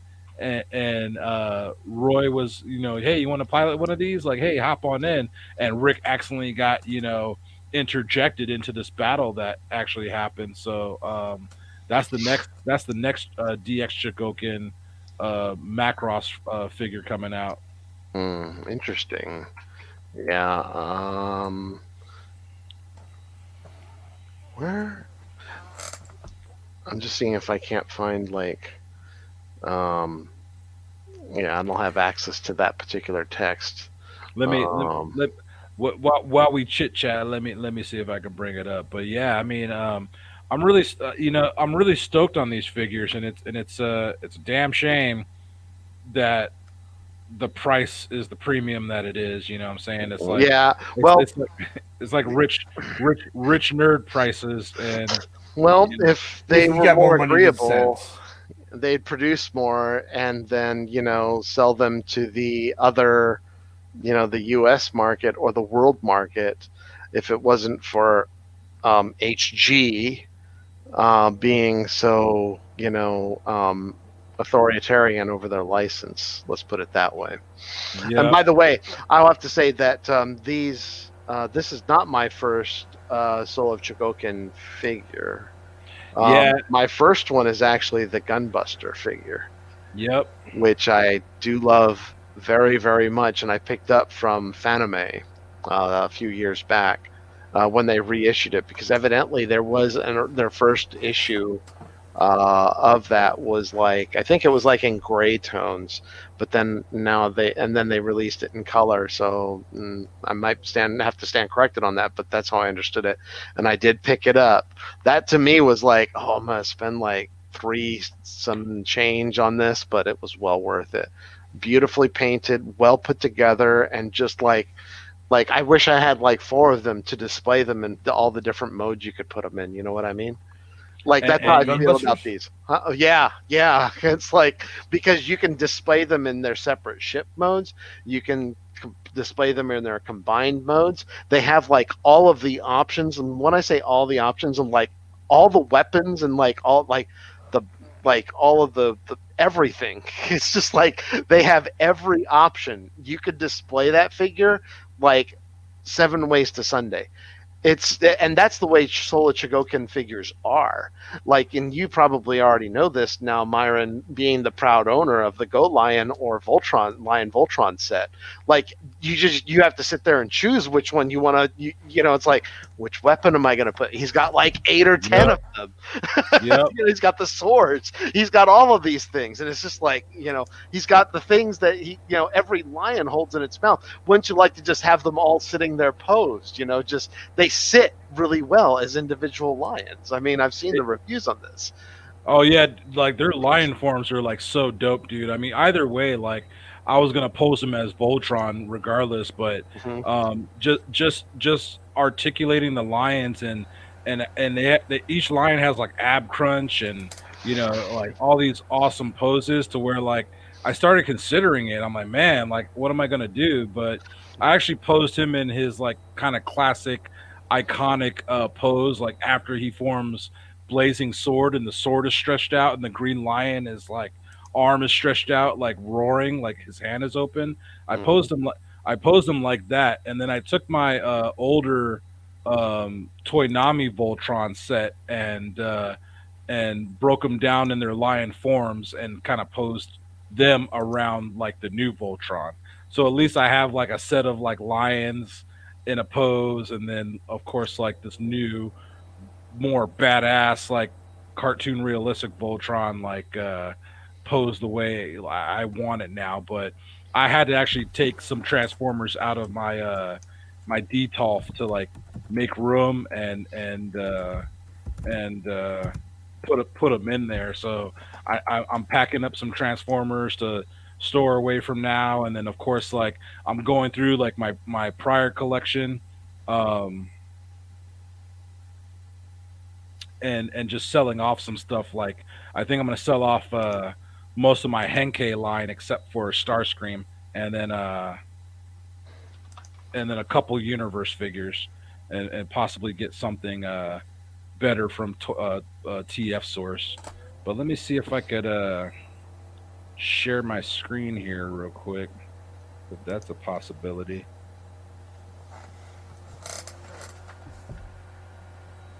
Just click on the Start Cam option at the bottom of your screen. Start cam starts your camera and doesn't share your screen. That's what he was doing earlier. So Okay. yeah, that's the you want to like share the browser. That's a different story. Uh, okay, not that one there. Okay, can you see me? Nope. Not at all. Sorry, sir. You're in the show. Everyone can hear you. I know, but let me share my screen.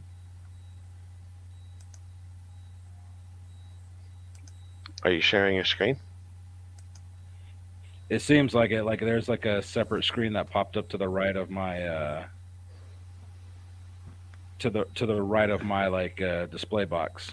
We don't I, see anything. I don't see. I do Anything. not see anything either. Not a huh. Uh, if you pop me the link, I can load it You, too in the chat. okay, let me know if like I had that. I didn't know if I had to have like dual monitors to share screen. Oh, do you have dual monitors? Let me pop. Nope, I'm on a laptop. Yeah, they say that that's the best. That's what you should use. I have dual screens. That's kind of a. I'm not Where's the that camera? fancy. I'm not that fancy. I'm not that fancy yet because every time I'm like, yeah, I'm gonna get another monitor, some game or some nerd shit comes out where like, oh, let me get this instead. But yeah, I just popped it up in the chat. Oh, let's see here. Comments, banners. Here it is. Got it. Cool. So let me. I got it. I can load her up here. Hold on. Copy link address, and then share screen. Share screen, and then this share. I guess that works. So, I'm gonna have to look into that, or I'll have to see how that can work out. This is it here, right? Yep. So yeah, Yeah, yeah, this guy right here. Got it. This yep, is from the that, TV. Yep. Mm-hmm. yep. Like the first and second episode. So that's like the next one releasing. And if you Mm. look at the price, it's like I want to say it was like 19,000 yen, something like Oh that. yeah, yeah. These things roll around on just under $200 US So if that's you're living there in Japan. exactly. So so Okay. so so quite honestly, that's not like that's kind of like normal prices for like our level of collecting because you look at masterpiece figure like Transformer masterpiece figures, they range from like 100 to 200 something bucks. See, look at that. Japan only item. Even if you could order it, they will not ship it to you. Nah, so See, you need to know someone in Japan and have them pick or it or or you have to work through somebody and they yeah. import Like it. if you're ordering that like Japan only McDonald's DS game. Yeah, or that like John and I were talking about Nintendo, Super Nintendo World and Universal Studio and that walking Mario toy. I'm pretty sure that walking Mario toy might be like 4,000, 5,000 yen at Universal Studios, but watch that shit pop up on eBay for like $200. So this is a neat thing. It comes with this flyer too.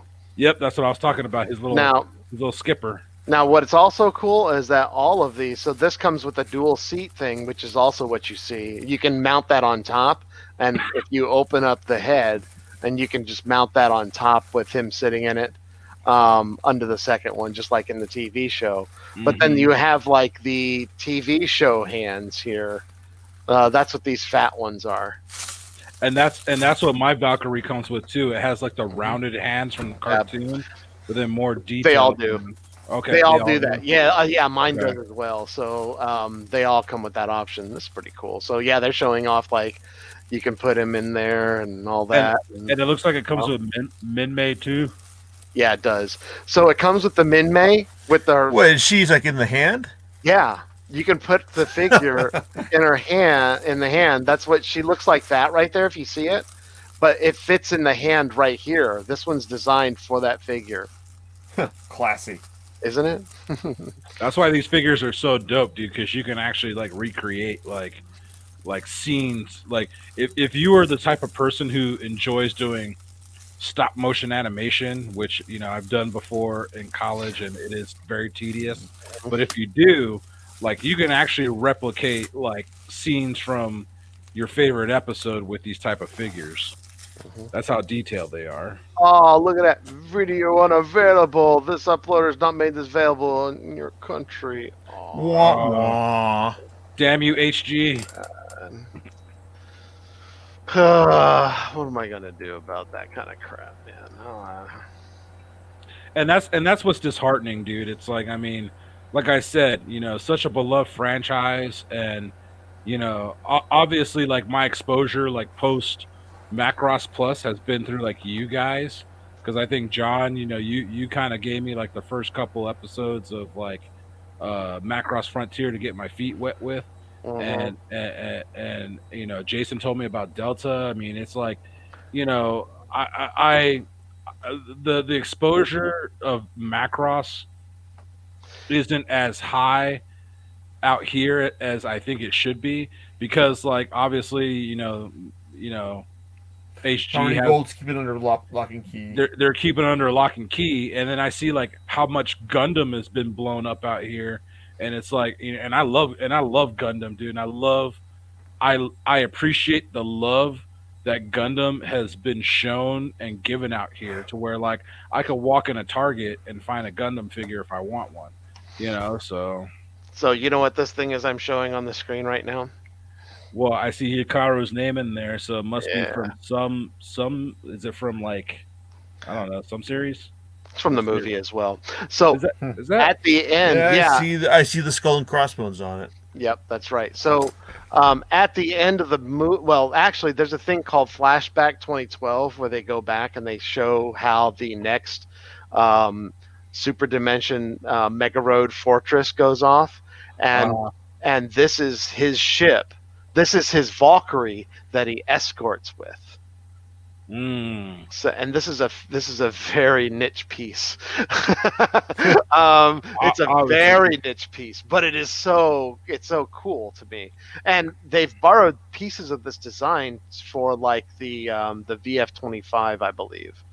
But yeah, to me it's just like that's kind of cool stuff. I may get this, but I'm gonna wait until they come out with this. I don't want this version of it. This is the Arcadia version of it, which is the people who produced it last. So, um, by the way, if you were on time, this is what you would have paid in U.S. dollars for that figure from Hobby Lane Japan. $201.88. So, let's see here. Where is I? Oh yeah, I was gonna do this little guy here.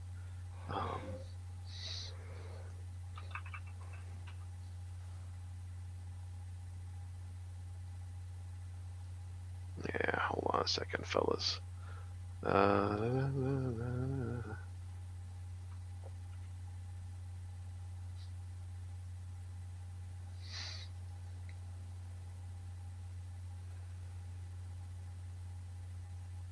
Uh,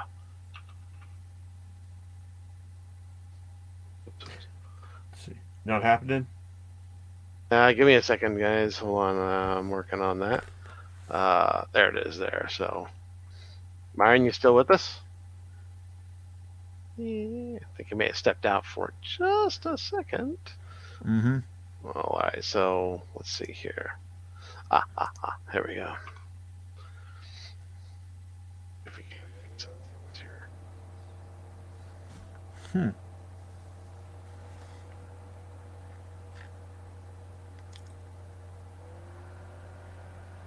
All right, got it. All right. Well, that answered that question. Can you still hear me? Yeah, I can hear you. All right, good enough. I can hear you. I was muted and didn't realize it. I like Oh, yeah. I was So, like talking to myself for like 5 minutes. so if you pre-ordered this from Hobby Link Japan, that's what you would have paid. Yeah, kick myself in the ass, but at the same time, like from what I read, like the moment it went live, they pretty much sold out. Like, Yeah, you got to really jump on that stuff. and I wasn't paying attention to the line and the brand at that time. It was like totally oblivious to me because like I think I did buy a Gundam around that time. I think I bought the Curios model kit, and Mm, and so like because I see you're looking at Gundams right now, and I'm like, yeah, because I'm always paying attention to like the latest Gundam model kit releases and stuff like that. hmm Um, Bandai does make Macross model kits. Yep. But at the same time, like I bought the Ozuma and tried to build it, and I broke it like mid building. Like the quality of what I bought at that time, I thought was crappy. So I was like, dude, I'm done with Macross kits. But they might have gotten better since then. But I see some of the pictures of like some of the kits, and I'm like, yeah, they're not that bad looking. But from that shell shock of breaking a $60 model kit, I'm like, yeah, nah, I don't want to take that gamble. Yeah, if they came out with this one here in the Chigoken, I would highly They, pro- consider getting they, that. they, they, they probably will at some point. Yeah. See, they list this as discontinued because everything is sold out. That's what Yeah. they say.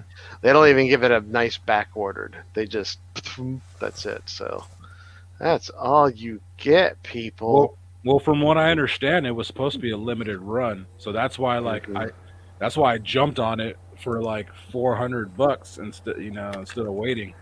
Yeah. So yeah, I mean, and Hobby Japan is a site that I have used before. So, but yeah, So so but I'm now not so going to be able to do that. yeah, I'd have to really be on it. I'd have to be really, really on it in order to get to jump on one of those Valkyries. So well, like now that I'm a fan of this line, and now that I've been proven that this is a quality product, I've been paying attention. Like I'm that's why I sent you this link. I'm not personally gonna get this figure. It looks dope, but you know what this figure here? yeah. Yeah, yeah, Um, I like it too. There's some really cool stuff about it. I'll mhm. admit, I mean, but I just like I said, just good stuff from the TV perspective. But I'm kind of more into the movie, and I'd have to say I'm more into the movie designs. I just think that for me, the movie designs are just better in a lot of ways. So I could agree with you. yeah, Now, so now, now, I posted another link in the chat, and this is pertaining to another line I was telling you about called Kit's Concept, and I think they're Hong Kong, but mhm. this figure right here looks pretty dope too. Like it's a little more affordable, but like it has like a lot of light up perspectives. Like when it's in a fighter mode, like the cockpit lights up, Mhm. and even the super parts light up. But I was actually So what's this looks interesting. My biggest problem with it is it's a slightly smaller scale. it's a smaller scale. Yep. Yeah, and now I'm not really into the 1/72nd scale, so that would be my biggest drawback on this. It's like, Yeah, oh, because okay, if I'm gonna drop 159 on it, I would want it to be. I mean, that's I can probably spend a little bit more and get a 1/60th scale. true.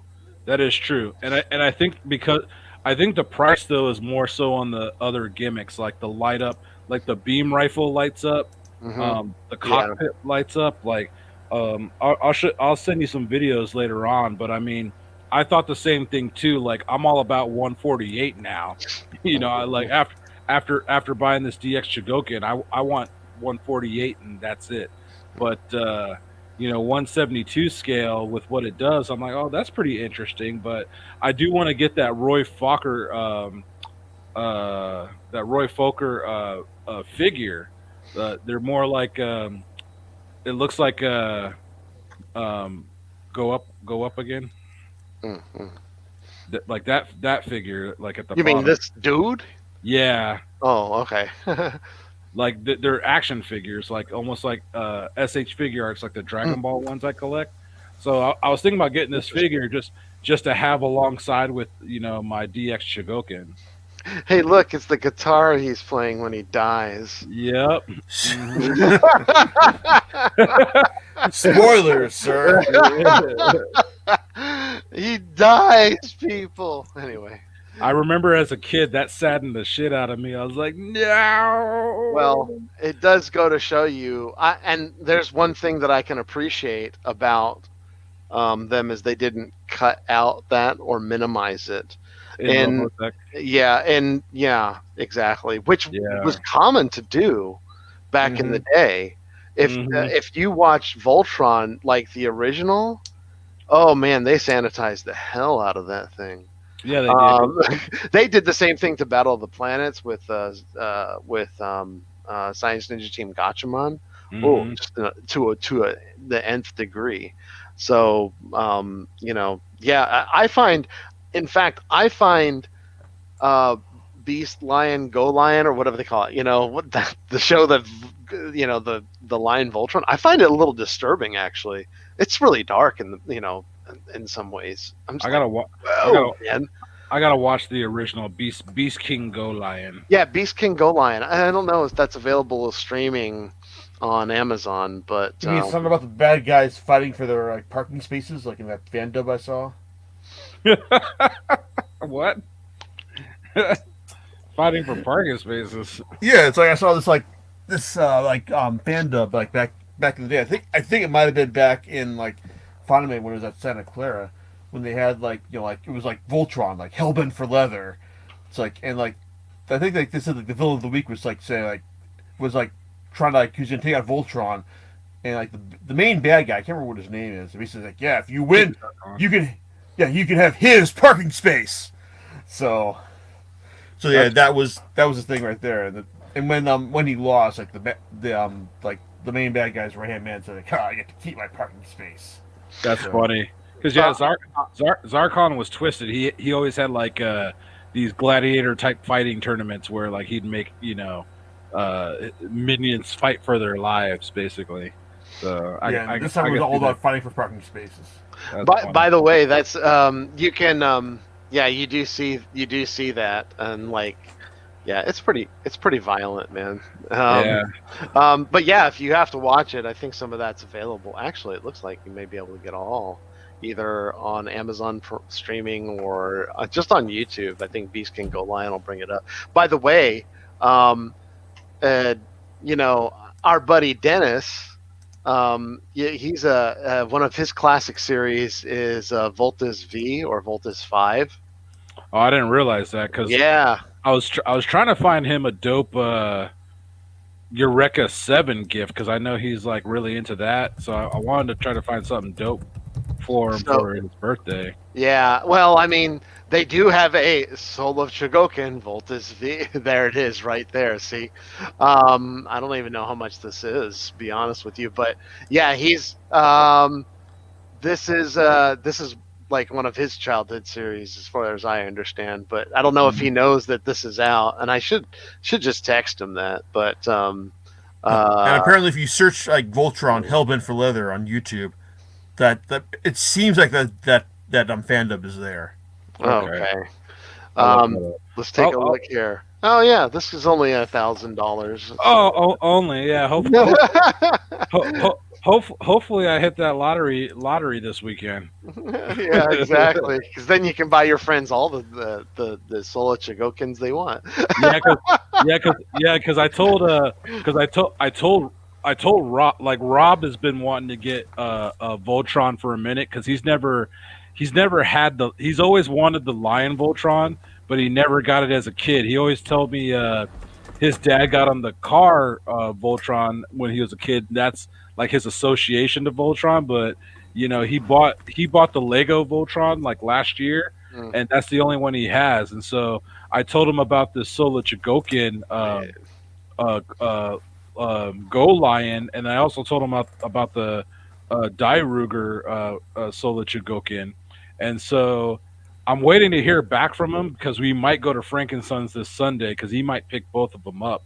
But I told him after picking up this Lion Voltron, I was like, dude, like this is like, despite the cost, like this is the dopest um Voltron I've ever owned in my life, and I want to give a shout out to Kevin Smith and the comic book men because I've been watching comic book men a lot too on Amazon Prime, and when you go back and see how like some of these guys like will drop money on their grails, like in the sense of like, oh man, I've always wanted this GI Joe something something.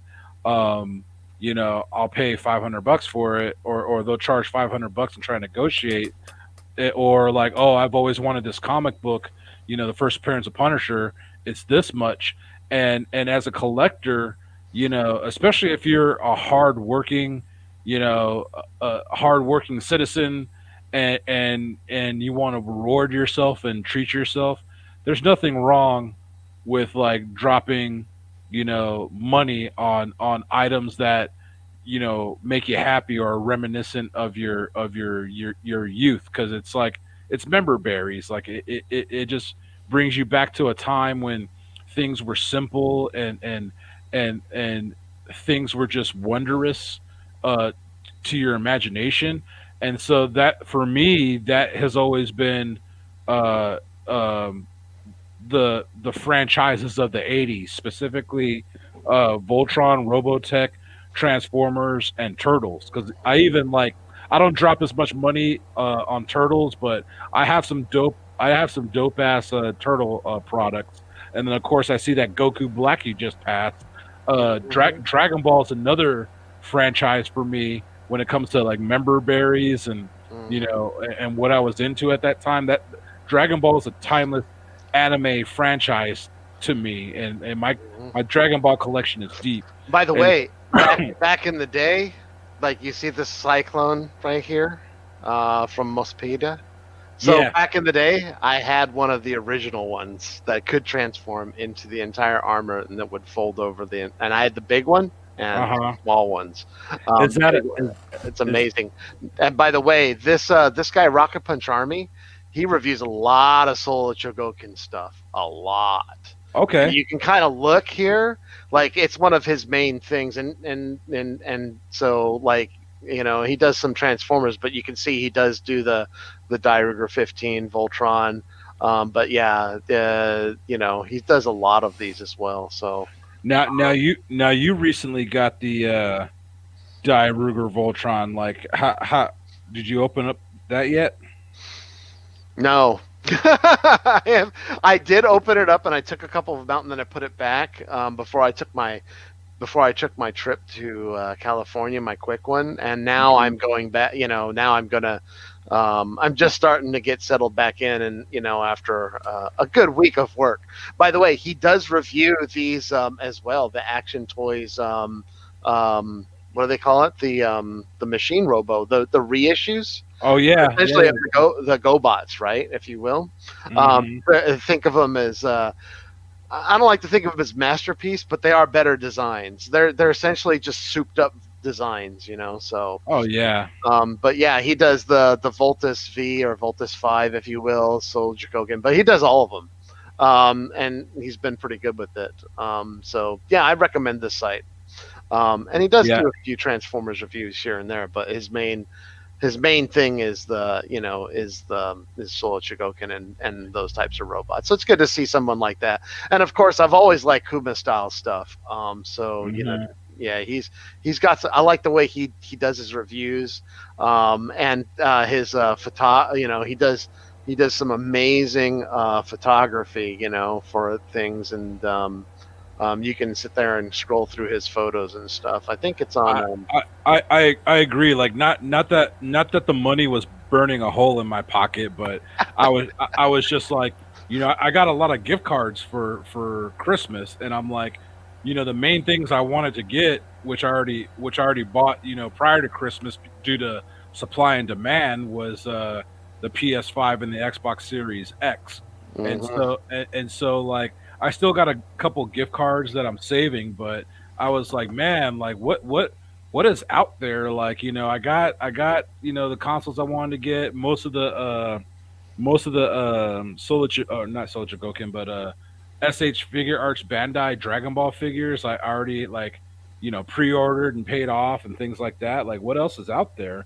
And it's not that I was trying to look for things that, like, oh, I got to spend my money on something, but I was just looking at what other collectibles that I might have slept on or just didn't pay attention to, and then, of course, like, Sola Jakokin, like, came across, and I'm like, yeah, like, that's, even though I have money, like, that's still a lot of money, dude. I don't know if I want to drop that much on some figures, but, long story short, now that I own two, I see the justification of the cost, like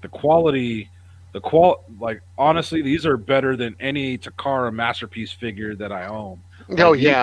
like these two figures alone are probably like the cream of the crop of, like, my collection, and if they weren't display pieces, I put them in a safe, you know, Yeah. and I put them in a safe and bring them out every couple months for, like, a 2 week viewing period, like a limited, like almost like the Disney Vault. You know what I'm saying? Like, Yeah. yeah, for 2 weeks you can come to Myron's house and look at these two figures while it lasts, because, Yeah. like, that's how much I give props to this line, and so Yeah.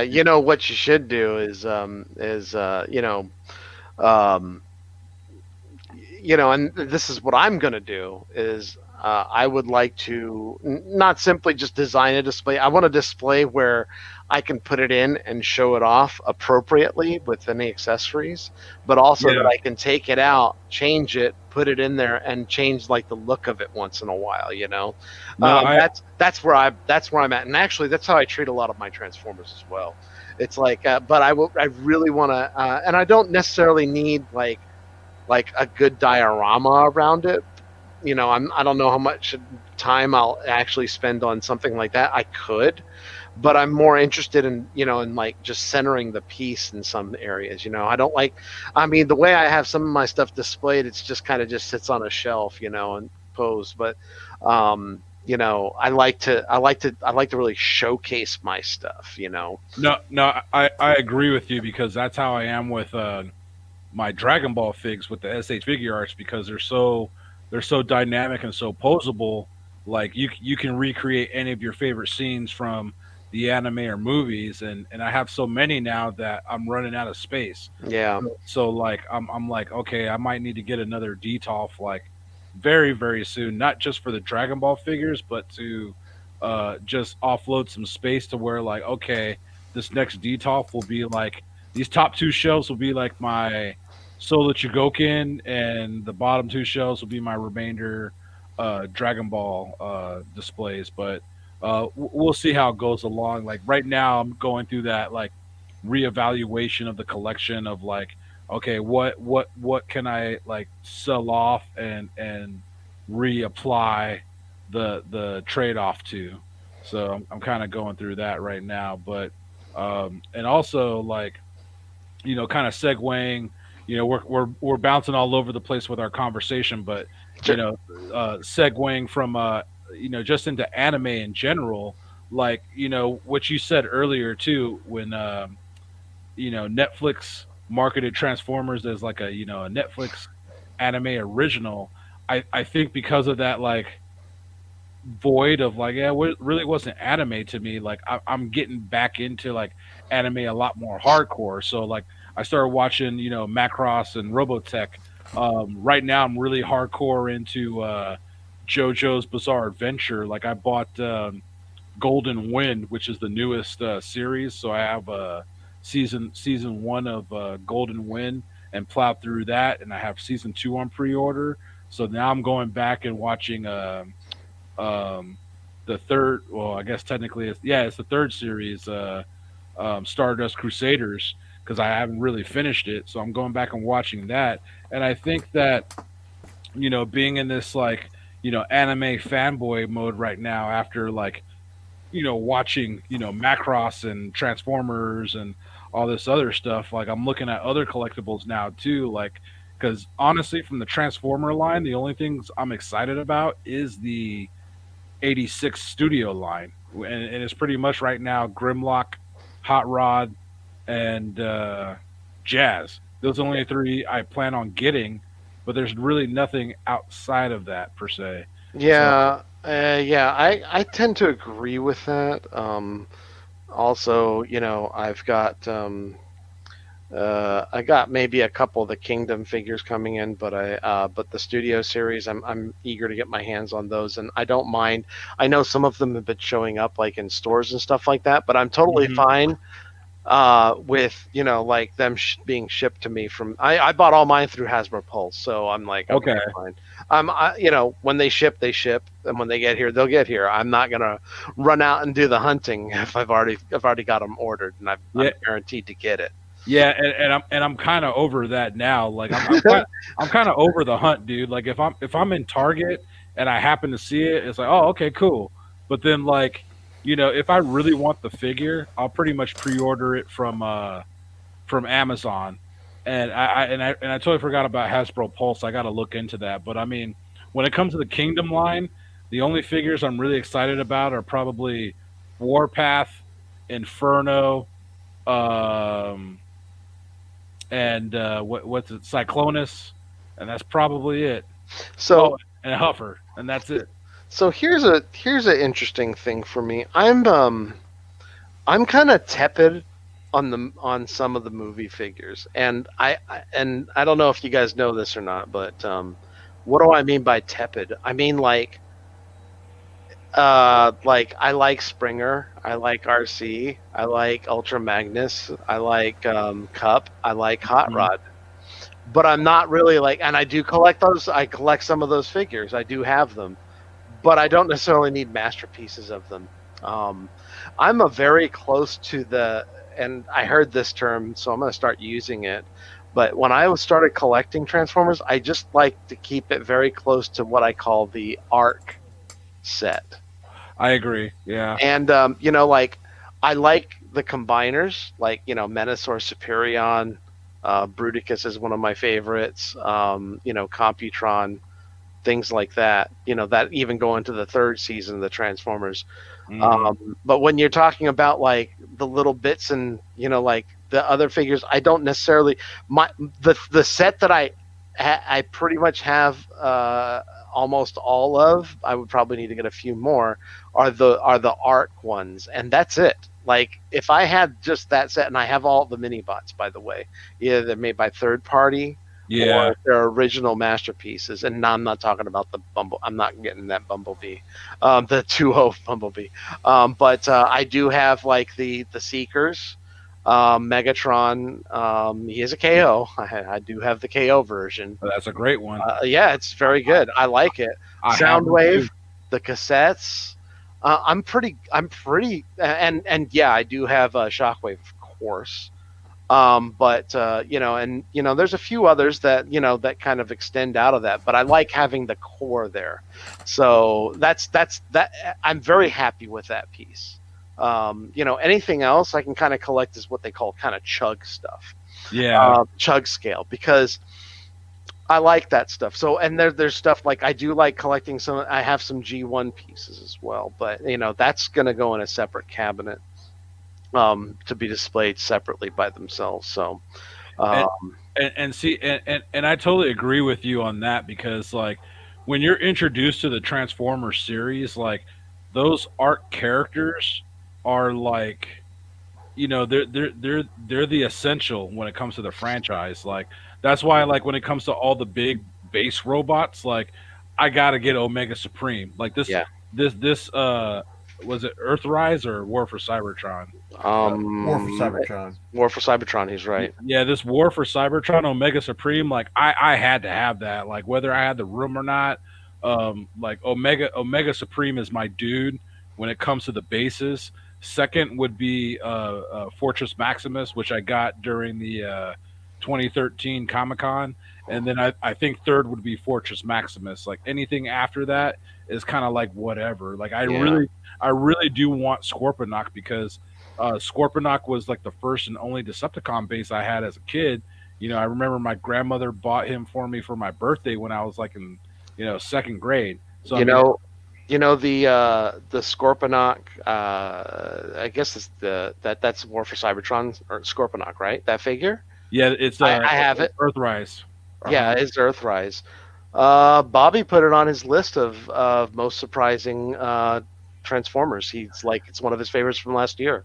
And I saw that, and I'm actually debating that with one of the gift cards because I saw that he's getting like a reissue because Yeah, the initial release was sold out, yeah, and I saw third party parts for him where he came with like the gun, like the third party. yeah. I think it's the Doctor Wu parts with the gun and the more you know insect like scorpion legs Yep, and the cannon. So I'm actually thinking about it because like he does look like a dope ass figure, he but is.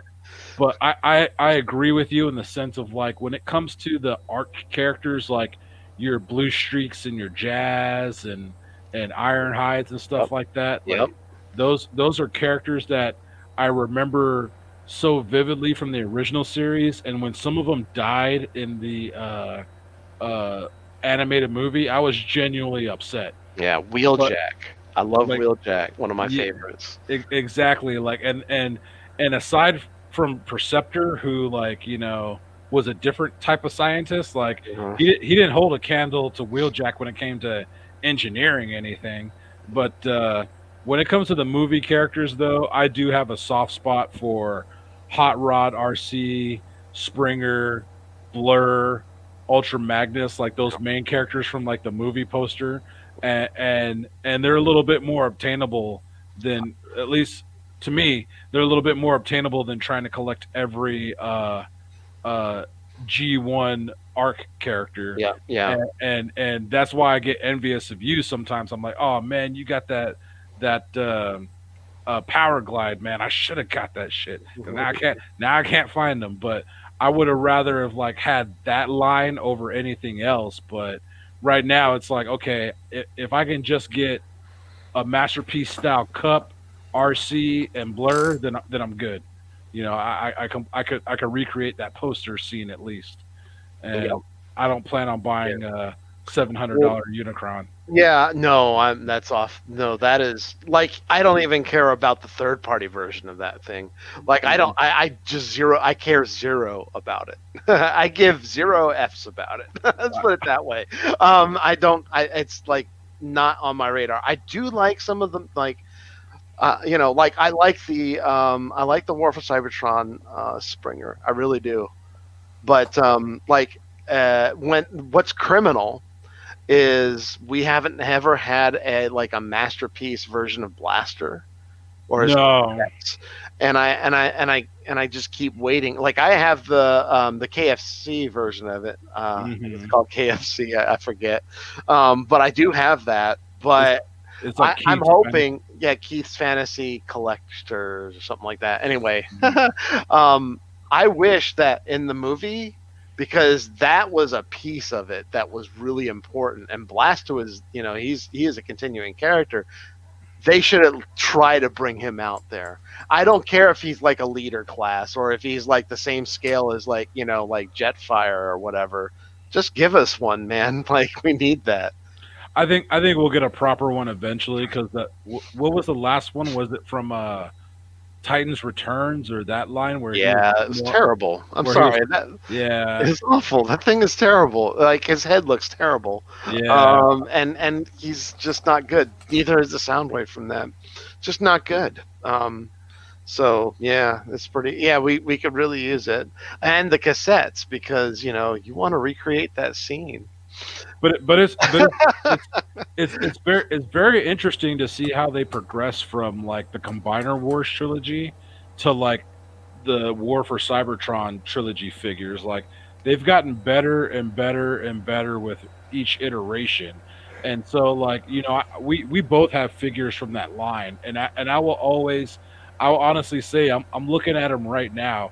My favorite figure from that series on the Japanese side is the Computron Combiner set. And really well done, really like cartoon accurate, very solid figure. I like the aerial bot combiners too, but like there's some engineering issues or engineering designs from that line to where like all of them aren't perfect. Like I really like Predaking as a combiner, but that figure was just kind of like meh to me, Yeah, and I yeah, didn't jump on that. yep. The Devastator from that series was dope as Devastator, but a lot of the individual Constructicons were kind of like meh unless you bought the upgrade parts. And there's your hope because they're reissuing that, by the way. So, and Hmm. I got the Japanese version. Um, but yeah, they're reissuing that Devastator, and yeah, you can buy upgrade parts for it. That works too. Yep. But since they're reissuing that, they're going to reissue some of the other Titans as well. So I just see it coming down the line. They can't just spend that much and just do one run and be done with it. They're going to come out with another one. I'm kind of waiting for Metroplex, but hey, I'm not holding my breath at this point. I'm waiting. Yeah, and I would like a And it won't be reissue. a priority right now. I guarantee you that. So Yeah, I would like a reissue of Fortress Maximus, dude. I kind of wish I copped that at the time. you'll, yep. So yeah, gentlemen, I think we've pretty much tapped this out as far as we can.